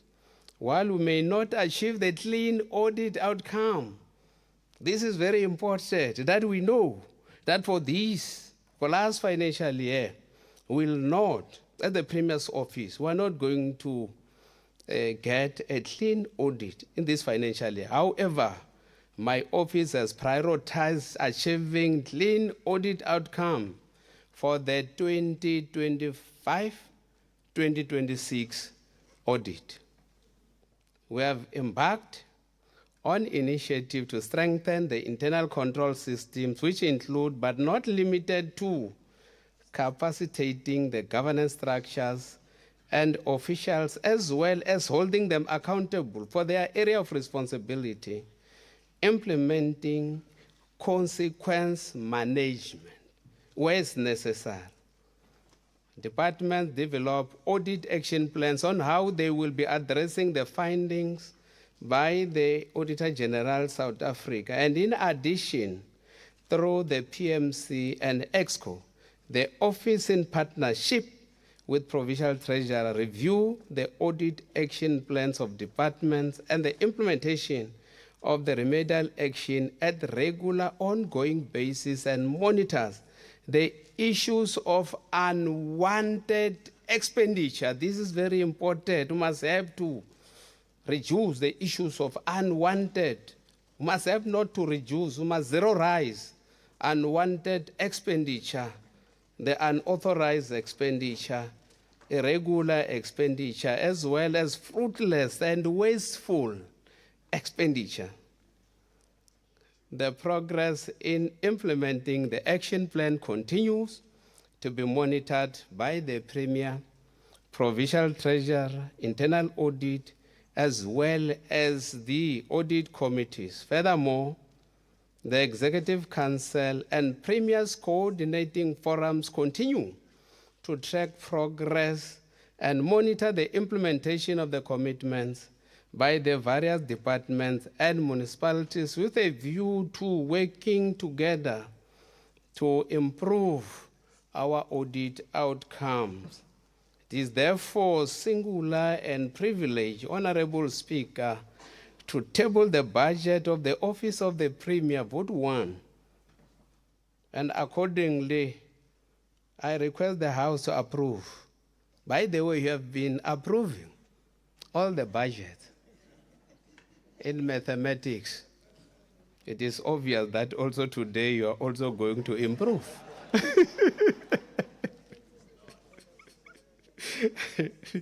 To approve the amount of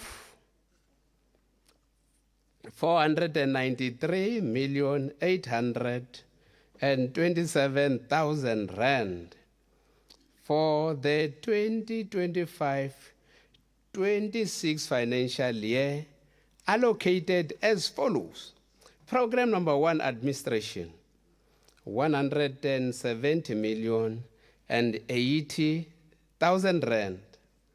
Program number 2, Institutional Development Support and Integrity Management, 237,062,000 rands. Program number 3, Policy, Research, Performance Monitoring and Evaluation, 86,685,000. Honorable Speaker, as we near the end of Mandela Month, we would like to thank the contribution made for our people to have shelter, food on the table, school uniforms, and blankets to keep them warm, and all the goodies that were donated. In giving, you join the ranks of those who changed the world, one selfless act at a time, said Steve Maraboli. To our volunteers, thank you for the support that you always give the people of Mpumalanga. Elizabeth Andrew was correct when she said, volunteers do not necessarily have time. They have just have the heart. We commit to do more and talk less. We'll keep our commitment of utilizing the little that we have to build our communities. Madam Speaker, let us all recall the wise ways of Utata Nelson Mandela, who inspires us as we strive to build a better province and a better South Africa. It is what we make out of what we have, not what we are given, that separate one person from another. I thank you.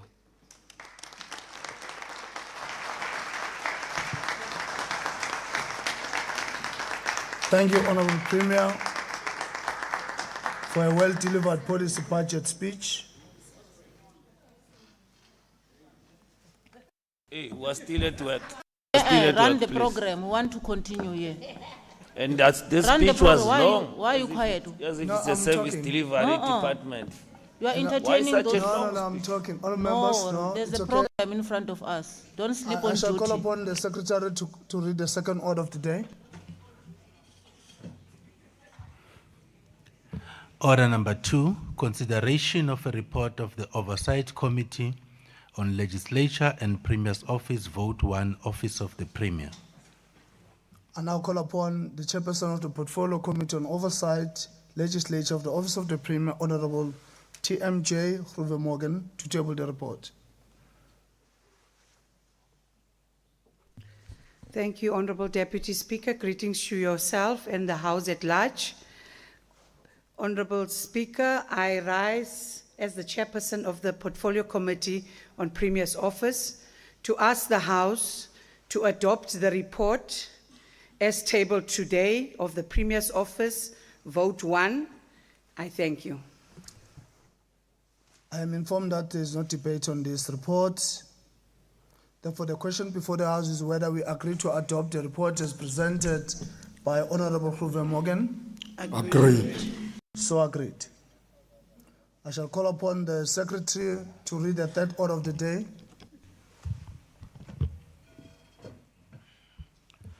Order number 3, policy and budget speech on Vote 2, Mpumalanga Provincial Legislature. I now take this opportunity and call upon the Honorable Speaker of this legislature, Honorable MC Masilela, to deliver the policy and budget speech.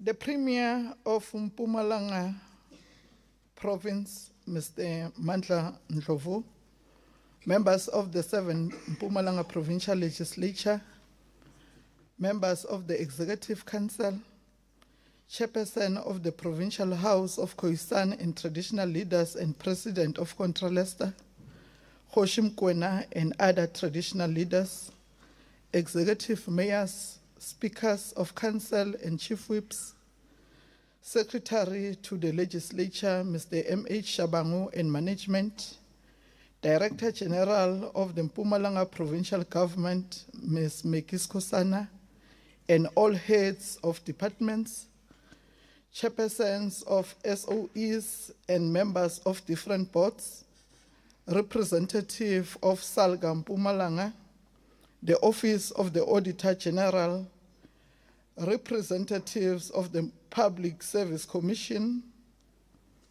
Provincial Secretary of the ANC, Comrade Muzi Chirwa, and all other leaders of various political formations, representatives of the Moral Regeneration Movement and other religious leaders, members of the media, esteemed ladies and gentlemen, Sanbonani, Abshen, Dumelang, greetings. Kuyinjabulo kimi kuthola lelithuba lokwethula leliphakelo timali nenqubomgomo yesishayamithetho saseMpumalanga kumnyaka timali wa 2025-2026. Deputy Speaker, there is a common French expression, déjà vu, which can be loosely translated for open quote, already seen, close quote. It is the feeling of having experienced a situation before, even though it's likely the first time it's happening. It is a common experience where a new situation feels peculiarly familiar, like a memory from the past. Well, in my case, it is not so, as I have been here before.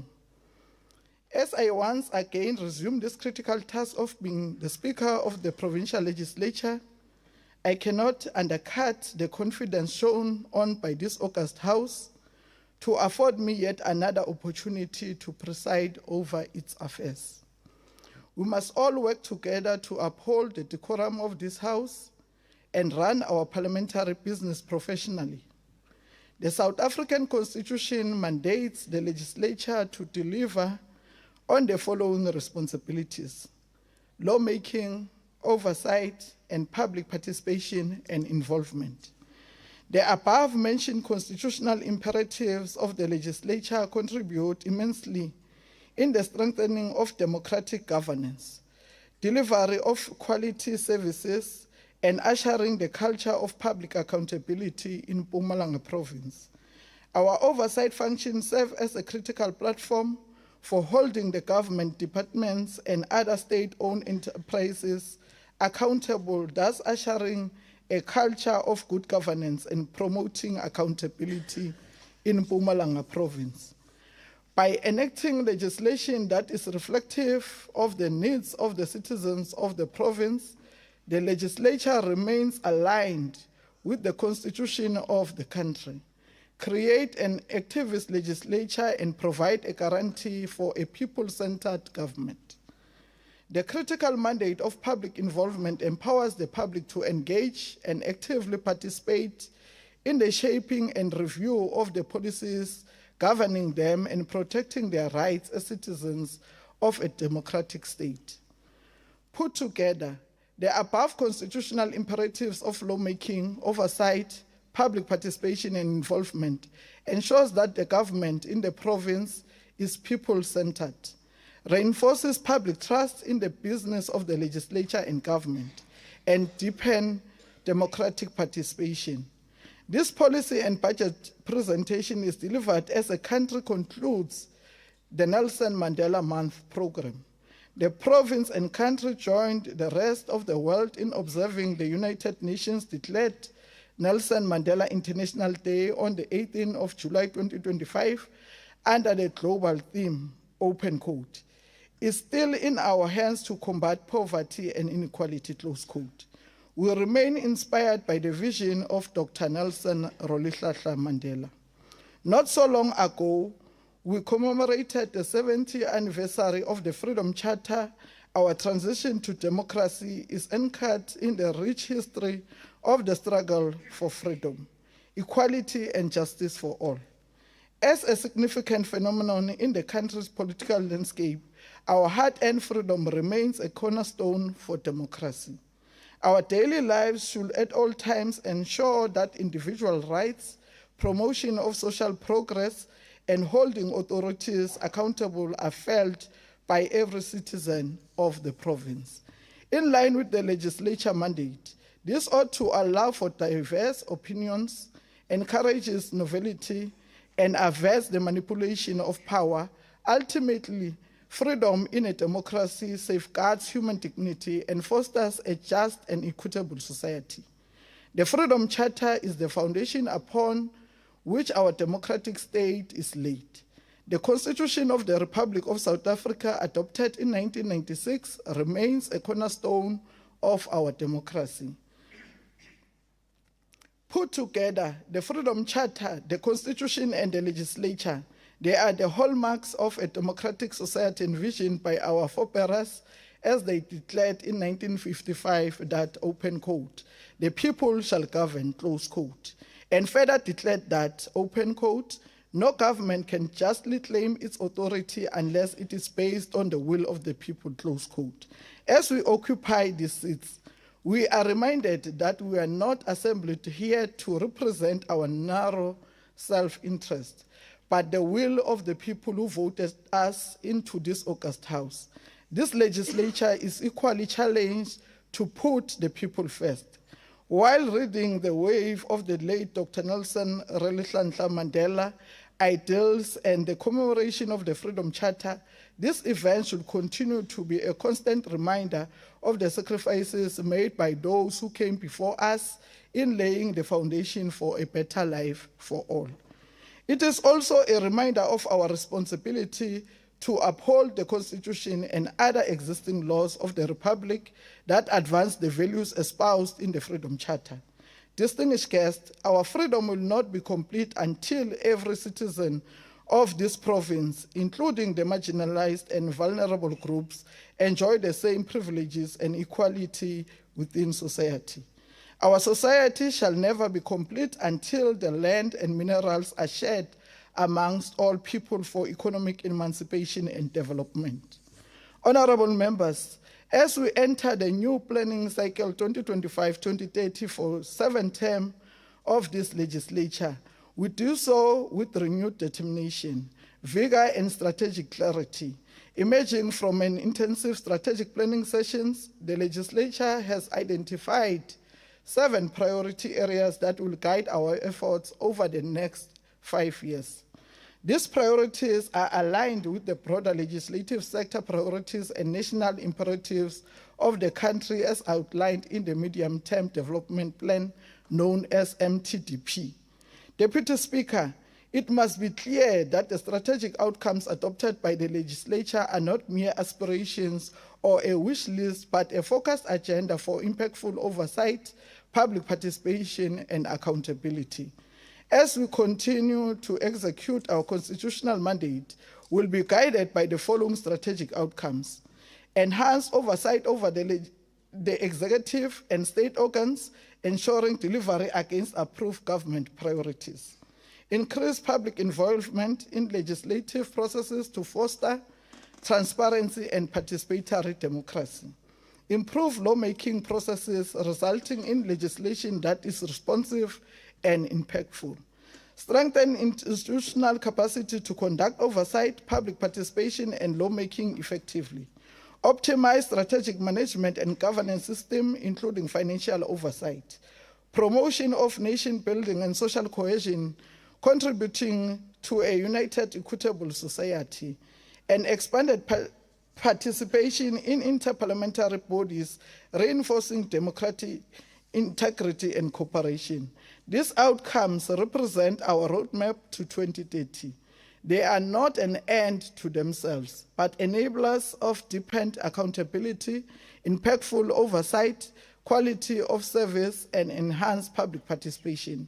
To this end, the legislature will focus on these key priorities during the 2025-2026 financial year: expanding public education and participation platforms, strengthening committee support services, capacitating members and staff, enhancing the petition system, and digitization initiatives to enhance internal efficiency. Our performance environment is also underpinned by clearly defined strategic priorities that are the bedrock of our planning framework towards 2030, and they are: strengthening interparliamentary relations and integrated oversight between provincial and local spheres; ensuring impactful public participation and involvement in legislative processes; enhancing the petition system as a critical mechanism for both public engagement and oversight; promoting outcome-based oversight and accountability; shifting our focus from processes to tangible public impact; driving an impactful lawmaking processes rooted in evidence, inclusivity, and constitutional compliance; strengthening the institutional capacity of the legislature to deliver on its mandate; and streamlining internal processes through digitalization to improve efficiency, collaboration, and responsiveness. Honorable members, the Mpumalanga Provincial Legislature Oversight Model, known as MPLOM, adopted by the Provincial Legislature in 2016, remains the core of our parliamentary business. Our parliamentary business is premised on pillars, namely committee support, research support, language service and proceedings, public participation and petitions, and legal services. The above pillars provided interlinked support to committee business and house proceedings in the legislature chamber. We'll continue to provide our members and committees with competent support structure as demanded by the MPLOM and the sector public participation strategy. Driven by the Mpumalanga Provincial Oversight Model, our committees will continue to monitor and evaluate the performance of government in the delivery of services to the people of the province. Mindful of the global economic challenges, dwindling budgets, and scarcity of resources, we shall henceforth explore a sub-district and district-based approach to ensure that oversight is enhanced. The new approach to oversight planning will ensure that by the time the legislature committees leave the area, they shall have covered all service delivery-related issues arising from the district. This will ensure that our committees work closely and eliminate the silo mentality amongst ourselves. Our exercise of oversight must at all times demonstrate value for money in practices and lead to impactful oversight. Our role is to exercise effective oversight over the government commitment to delivering a better life for all. We believe that meaningful oversight requires further meaningful, inclusive, continuous and active participation of the people, who are the ultimate beneficiaries of government programs. Emerging from the 2024 elections, committees of the legislature have continued to promote service delivery and accountability through holding the executive and state-owned enterprises accountable. Our oversight mechanisms ensured that we review quarterly and annual performance for each department together with their entities without fail. In our quest to realize the mandate of public involvement prescribed in the Constitution, the legislature has since June 2024 conducted 2 Taking Legislature to the People known as TLP programs in Mkondo, September 2024, and Victor Kanye in March 2025, local municipalities. The legislature has also adopted a feedback session approach to ensure that our people are not left behind as the issues they raised during our TLP and sectoral parliaments are addressed. As we draw closer to the 10th anniversary since the legislature adopted its oversight model in 2016, we'll embark on the structured approach to review the emblem with consideration of the district development model known as DDM, the medium-term development plan approach adopted by the country, and our framework integrated oversight between the legislature and local government. Deputy Speaker, moving forward, we will hold TLP feedback session in Mkondo local municipality before the end of this quarter, and Victor Kanye local municipality later in the financial year. We will, in the month of September 2025, roll out the next TLP program at Ehlanzeni district. Through our mandate of public involvement, the TLP feedback sessions are an essential in the provision of feedback to the communities on the progress made since the previous TLPs. Working with the members of the public, the legislature will continue to assess and validate the implementation and impact of government programs, thus ensuring that oversight mechanism government remains accountable to its citizens. Distinguished guests, our lives and way of doing business evolves around modern world developments, mainly informed by cutting-edge research. Research involves collecting and analyzing data to respond to questions, demands theories with a view to underwrite to a body of knowledge. Fundamentally, it is about exploring something cautiously in order to reach a new understanding. To this end, research continues to play an immense role in the execution of our oversight function. The mandate of the 7th term will be to endeavor to achieve enhanced oversight over the executive and state organs and ensuring quality of delivered services against approved government priorities, to realize quality services within the period and beyond. In ensuring that our research is above board, we will continue to build stronger relations with institutions of higher learning to empower our personnel and committees in discharging their responsibility. It is our conviction that building a stronger internal research capacity will empower our committees to interrogate information and documents with comprehension. A country as diverse as South Africa, language and its usage remains paramount to embrace culture, diversity, and a sense of identity. It is the way by which people communicate, build relationships, and create a sense of community. Honorable members, the usage of languages in the legislature is premised in Section 6 of the Constitution, which recognizes official languages and promotes the equal treatment for all. As we celebrate the 70th anniversary of the Freedom Charter, will continue to promote the usage of indigenous languages and sign language to ensure that the most marginalized segments of our community and people with disability fully participate and contribute to the business of the legislature. The Freedom Charter states that, open quote, all people shall have a right to use their own languages, close quote.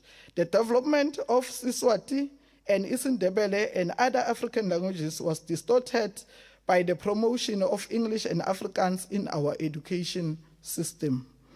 An astute scholar and linguist, Skatnap Kangas, contends that educational linguistic rights, including the right to mother tongue medium education, are most crucial in maintaining and developing languages and promoting cultural diversity in the world. The legislature will continue to provide interpretation services during its sittings, public hearings, and Taking the Legislature to the People program. To this end, our language policy favors the development and promotion of all languages that are spoken in the province. During the 6th term, the Mpumalanga legislature embarked on a terminology developmental drive. This project sought to elevate the status of previously marginalized languages through the creation of specialized terminology in indigenous languages.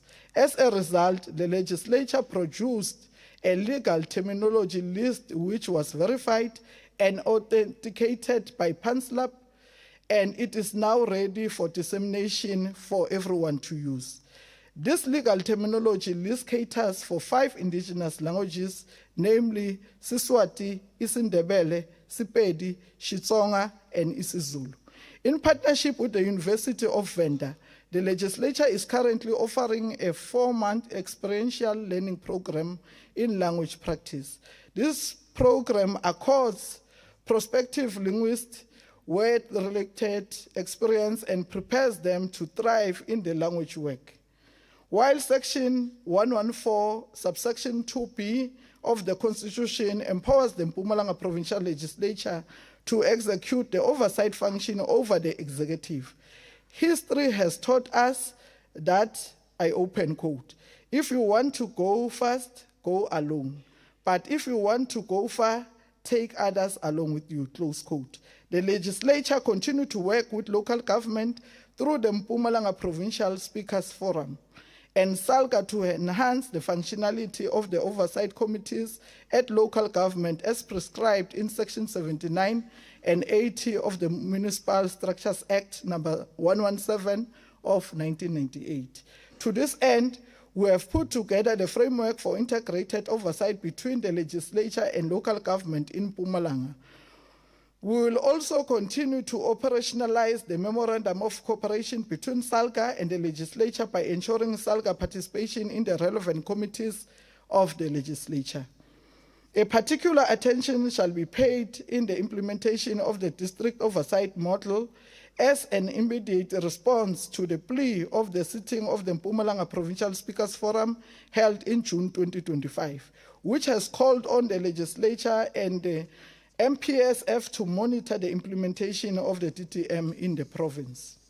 Our investment in the capacity building for members of the provincial legislature is an essential vehicle to strengthen the accountability and good governance in the public sector by building a cadre of members who hold various competencies, including policy and budget analysis, performance monitoring and evaluation, ethical leadership, financial oversight, legislative compliance, performance auditing, socio-economic transformation, and many more learning activities that could enhance our exercise of scrutiny and holding the executive accountable. In the past 12 months, we have entered into partnership with the National School of Government, known as NSG, to roll out capacity building programs for members of the legislature. To this end, we have been able to host the Ethical Leadership and Oversight Capacity Building Program for members in June 2025 in partnership with the NSG. The Legislative Sector Support Program is another value add to the deepening of oversight. The program, beginning in the July month of 2025, is rolled out through short-term and long-term educational programs with Wits University and University of Johannesburg. Deputy Speaker, This program is already bearing fruits. Allow me to congratulate the Social Development MEC, Honorable Nompulumelelo Hlophe, for completing her bachelor's degree program, which she started during the 6th legislature and pursued under difficult and strenuous working conditions. Malibongwe. It is our firm belief that capacitated members will not excessively rely on their researcher, but apply own competencies to proactively analyze data and measure progress and made in achieving the medium-term development priorities adopted by government for the benefit of our communities.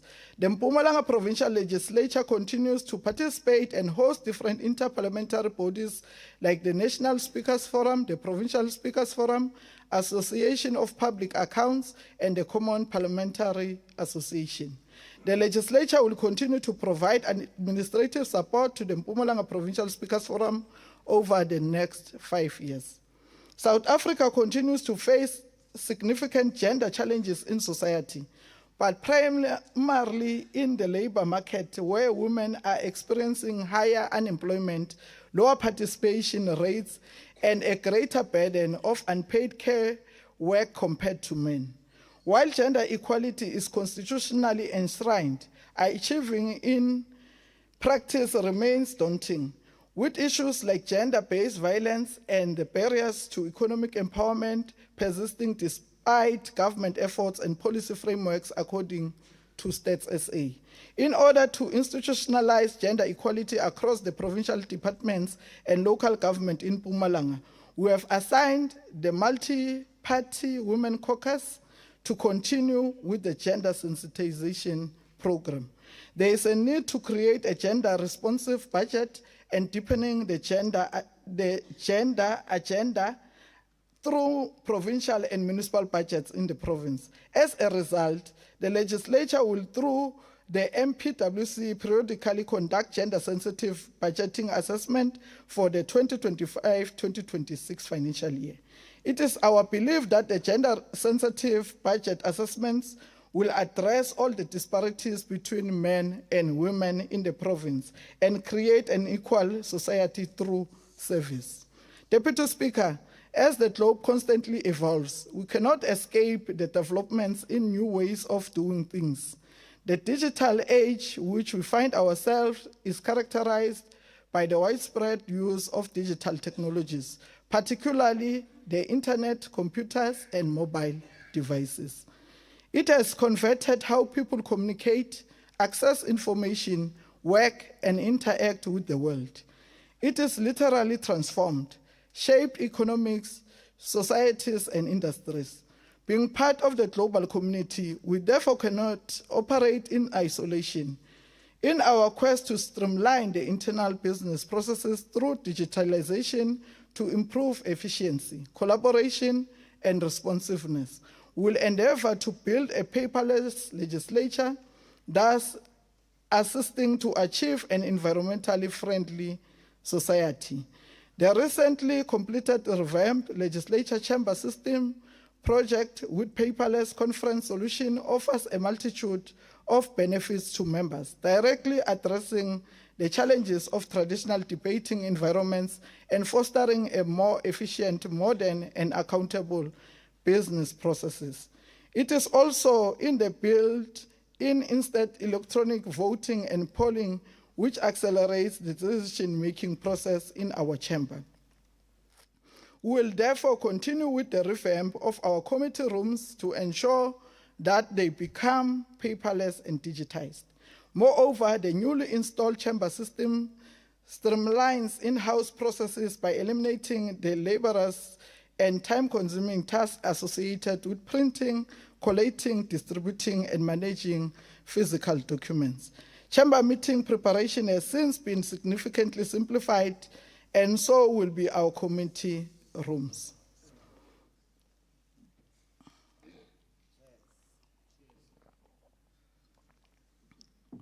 Honorable Deputy Speaker, public participation, petitions, and the program of the Taking Legislature to the People remains our direct affirmation of vision enshrined in the Freedom Charter that says, I open quote, the people shall govern, close quote. This vision is a reminder to ours should be a government of the people, made by the people and for the will of the people. We remain steadfast to our commitment of building an activist legislature that conducts its business with the people and amongst the people. Section 118 of the Constitution mandates us to facilitate public involvement in legislative and other processes of the legislature.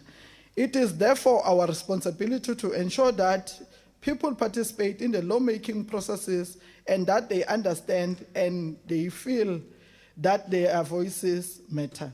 During the current financial year 2025-2026 and over the next 5 years, the legislature will continue to involve communities in our work through sector parliaments, public education, robust petition system, and feedback sessions. The ultimate goal of these platforms is to build and sustain public confidence so that all citizens know that their legislature stands with them and remains dedicated to holding government accountable for fulfilling its promises and delivering tangible results for better life for all. Our petition services continue to resolve the challenges confronting our communities. I am pleased to report that the legislature assisted several petitioners through the petitions processes throughout the entire province. Petitioners reach out for assistance after being not receiving satisfactory response from state institutions. As a result, the following petitions were successfully closed by the Select Committee on Public Participation Petitions and Member Legislative Proposal. We have received complaints about long outstanding applications for inter alia, late paid registration and identity documents, especially at Matsulu, Msokwaba, Delmas, Waterfall A, Kwamhlanga, Komazi, Singobile D, Kanyamazane, Embalenhle, and Emakazini. These petitioners were successfully processed through the intervention of the legislature and the cases were closed by the committee. An elderly woman from Camille Rafir with a long-standing unresolved disability grant application since 2019 was finally assisted through the intervention of the legislature and started receiving her old age grant from last year. We also resolved an outstanding remuneration of an appointed head woman in Kachibani in Kangala district who has not been paid for 2 years after the passing of the former headman in 2022. Our petitions process ensured the resolution of an outstanding payment of a scholar transport service provider in Ranala, formerly Kiril, which was finally paid on the 21st of January 2025, amounting to 810,528,060. These are some of the selected examples amongst many successful stories resulted by the interventions of the legislature through the Petitions Committee. Honorable members, the Constitution of the Republic of South Africa empowers the Mpumalanga Provincial Legislature to consider, pass, or amend bills. This lawmaking mandate lies at the heart of our democratic system, as it ensures that the will of the people is reflected through legislation that shapes their daily lives and safeguards their rights. I am pleased to report that during the 2024-2025 financial year, the legislature considered 19 national and provincial bills, demonstrating our commitment to responsive governance and the strengthening of our constitutional democracy. In our continued commitment to advance the strategic goal of strengthening lawmaking and driving an impactful lawmaking process rooted in evidence, inclusivity, and constitutional compliance, will not only be content with making and passing pieces of legislation. We will therefore extend our focus to measure the impact of legislation that we make and pass.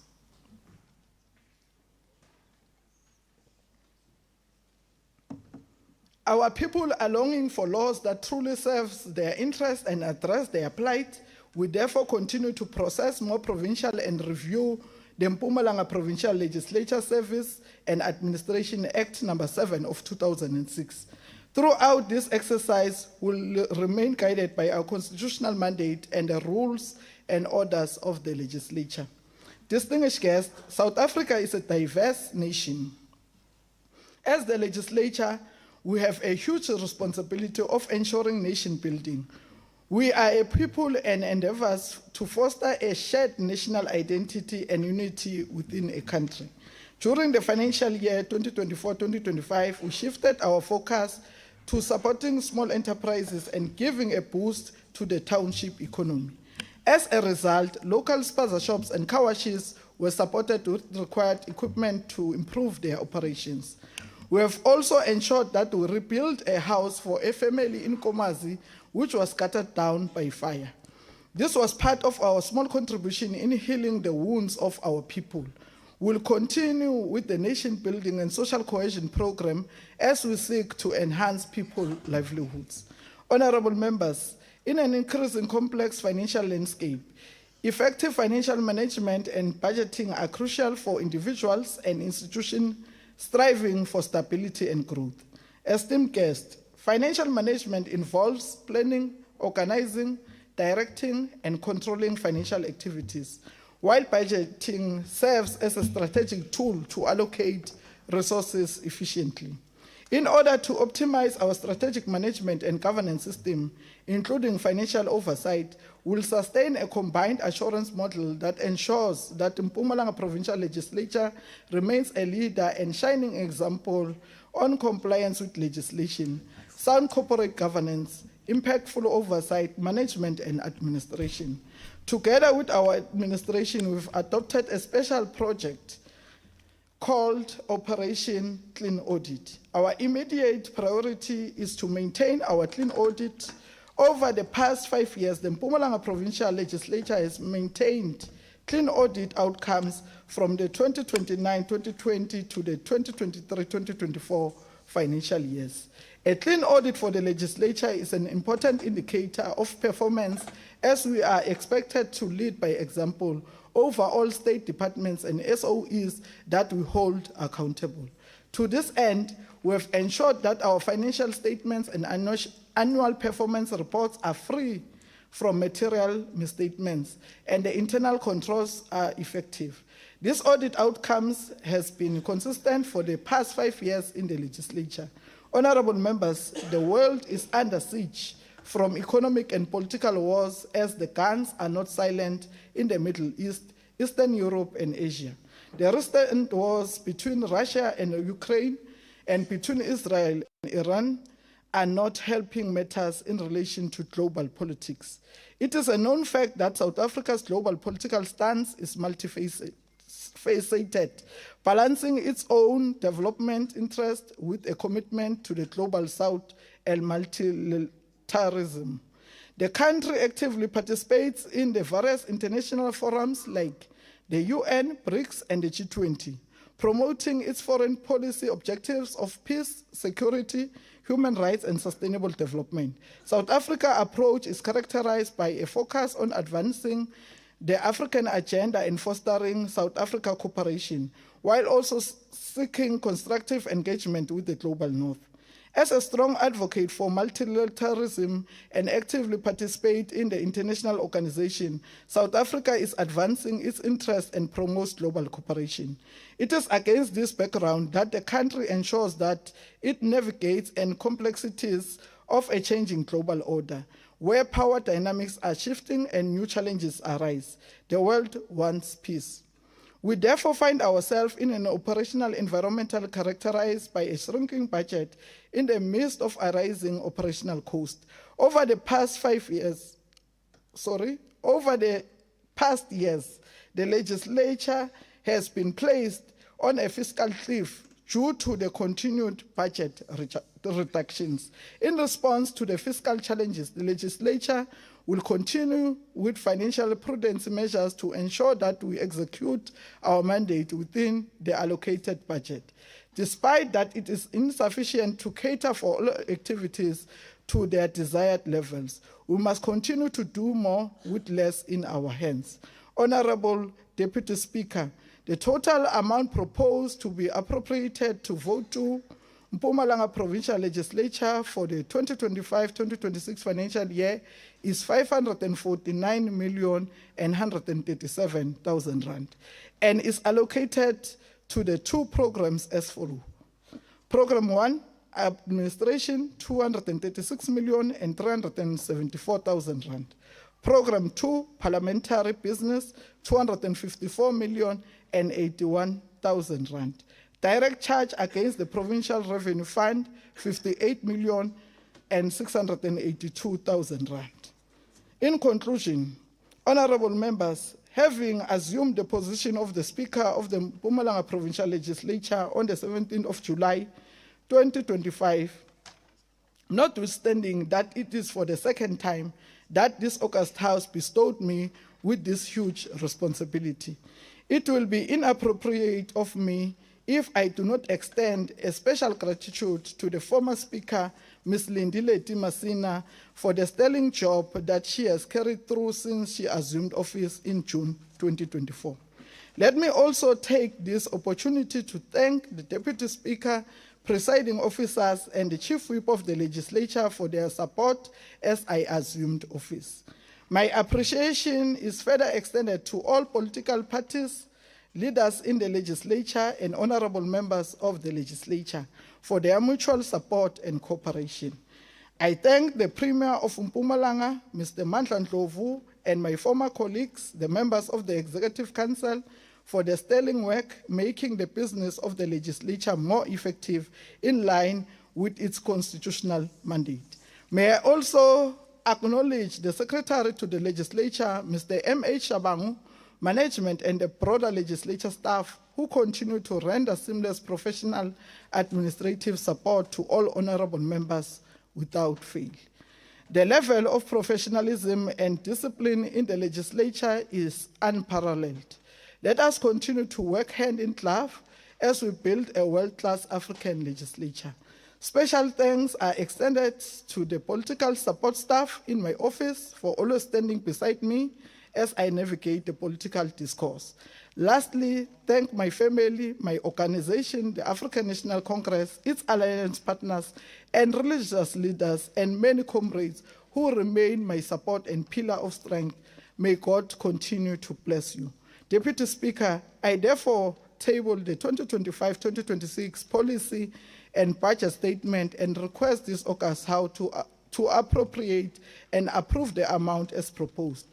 As the former statesman Nelson Rolihlahla Mandela will put it, open quote, real leaders must be ready to sacrifice all for the freedom of their people, close quote.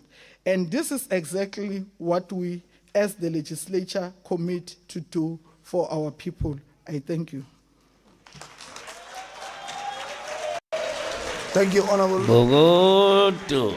Thank you, Honorable Sizo approve angisho kunomholo wethu la. For a well-delivered policy budget speech.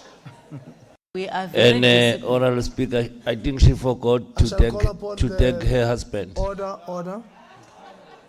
Honorable Speaker, I think the Honorable Speaker forgot to thank her husband. She only mentioned family. No. Honorable If a vacant, Asho's corner. Secretary, may you take a seat? No. Honorable members. The Secretary of the Legislature will be invited to read the fourth order of the day. It's okay, Sidibe. It's okay. Take it easy. Order number 4, consideration of a report of the Oversight Committee on Legislature and Premier's Office, Vote 2, Mpumalanga Provincial Legislature. I shall now call upon the Chairperson of the Oversight Committee on Legislature and Premier's Office, Honorable T.M. Morgan, to table the report. In Petsem Holloway. Thank you, Deputy Speaker. I rise on behalf of the Portfolio Committee on Legislature and Premier's Office and ask this House to adopt the report of the Legislature, Vote 2, as tabled today. Thank you. Thank you. And now the question, I will now put the question before the House whether we agree to adopt the report as presented by Honorable Morgan. So agreed. Agreed. Yeah, honorable members, it now brings to us the end of the day, of the business day. I want to acknowledge amongst ourselves as we conclude, we are also in our midst have the Deputy Minister, Honorable Lindiwe Nchalinchali, and amongst all our dignified guests that have graced this today's occasion, we thank you and we appreciate it. You are now all requested to remain standing at your places until the procession has left the chamber. The house is now adjourned until the 1st of August 2025. Deputy Minister, can you please stand up? Visual platform. Deputy Minister, can you please stand up? Oh, where? Yeah.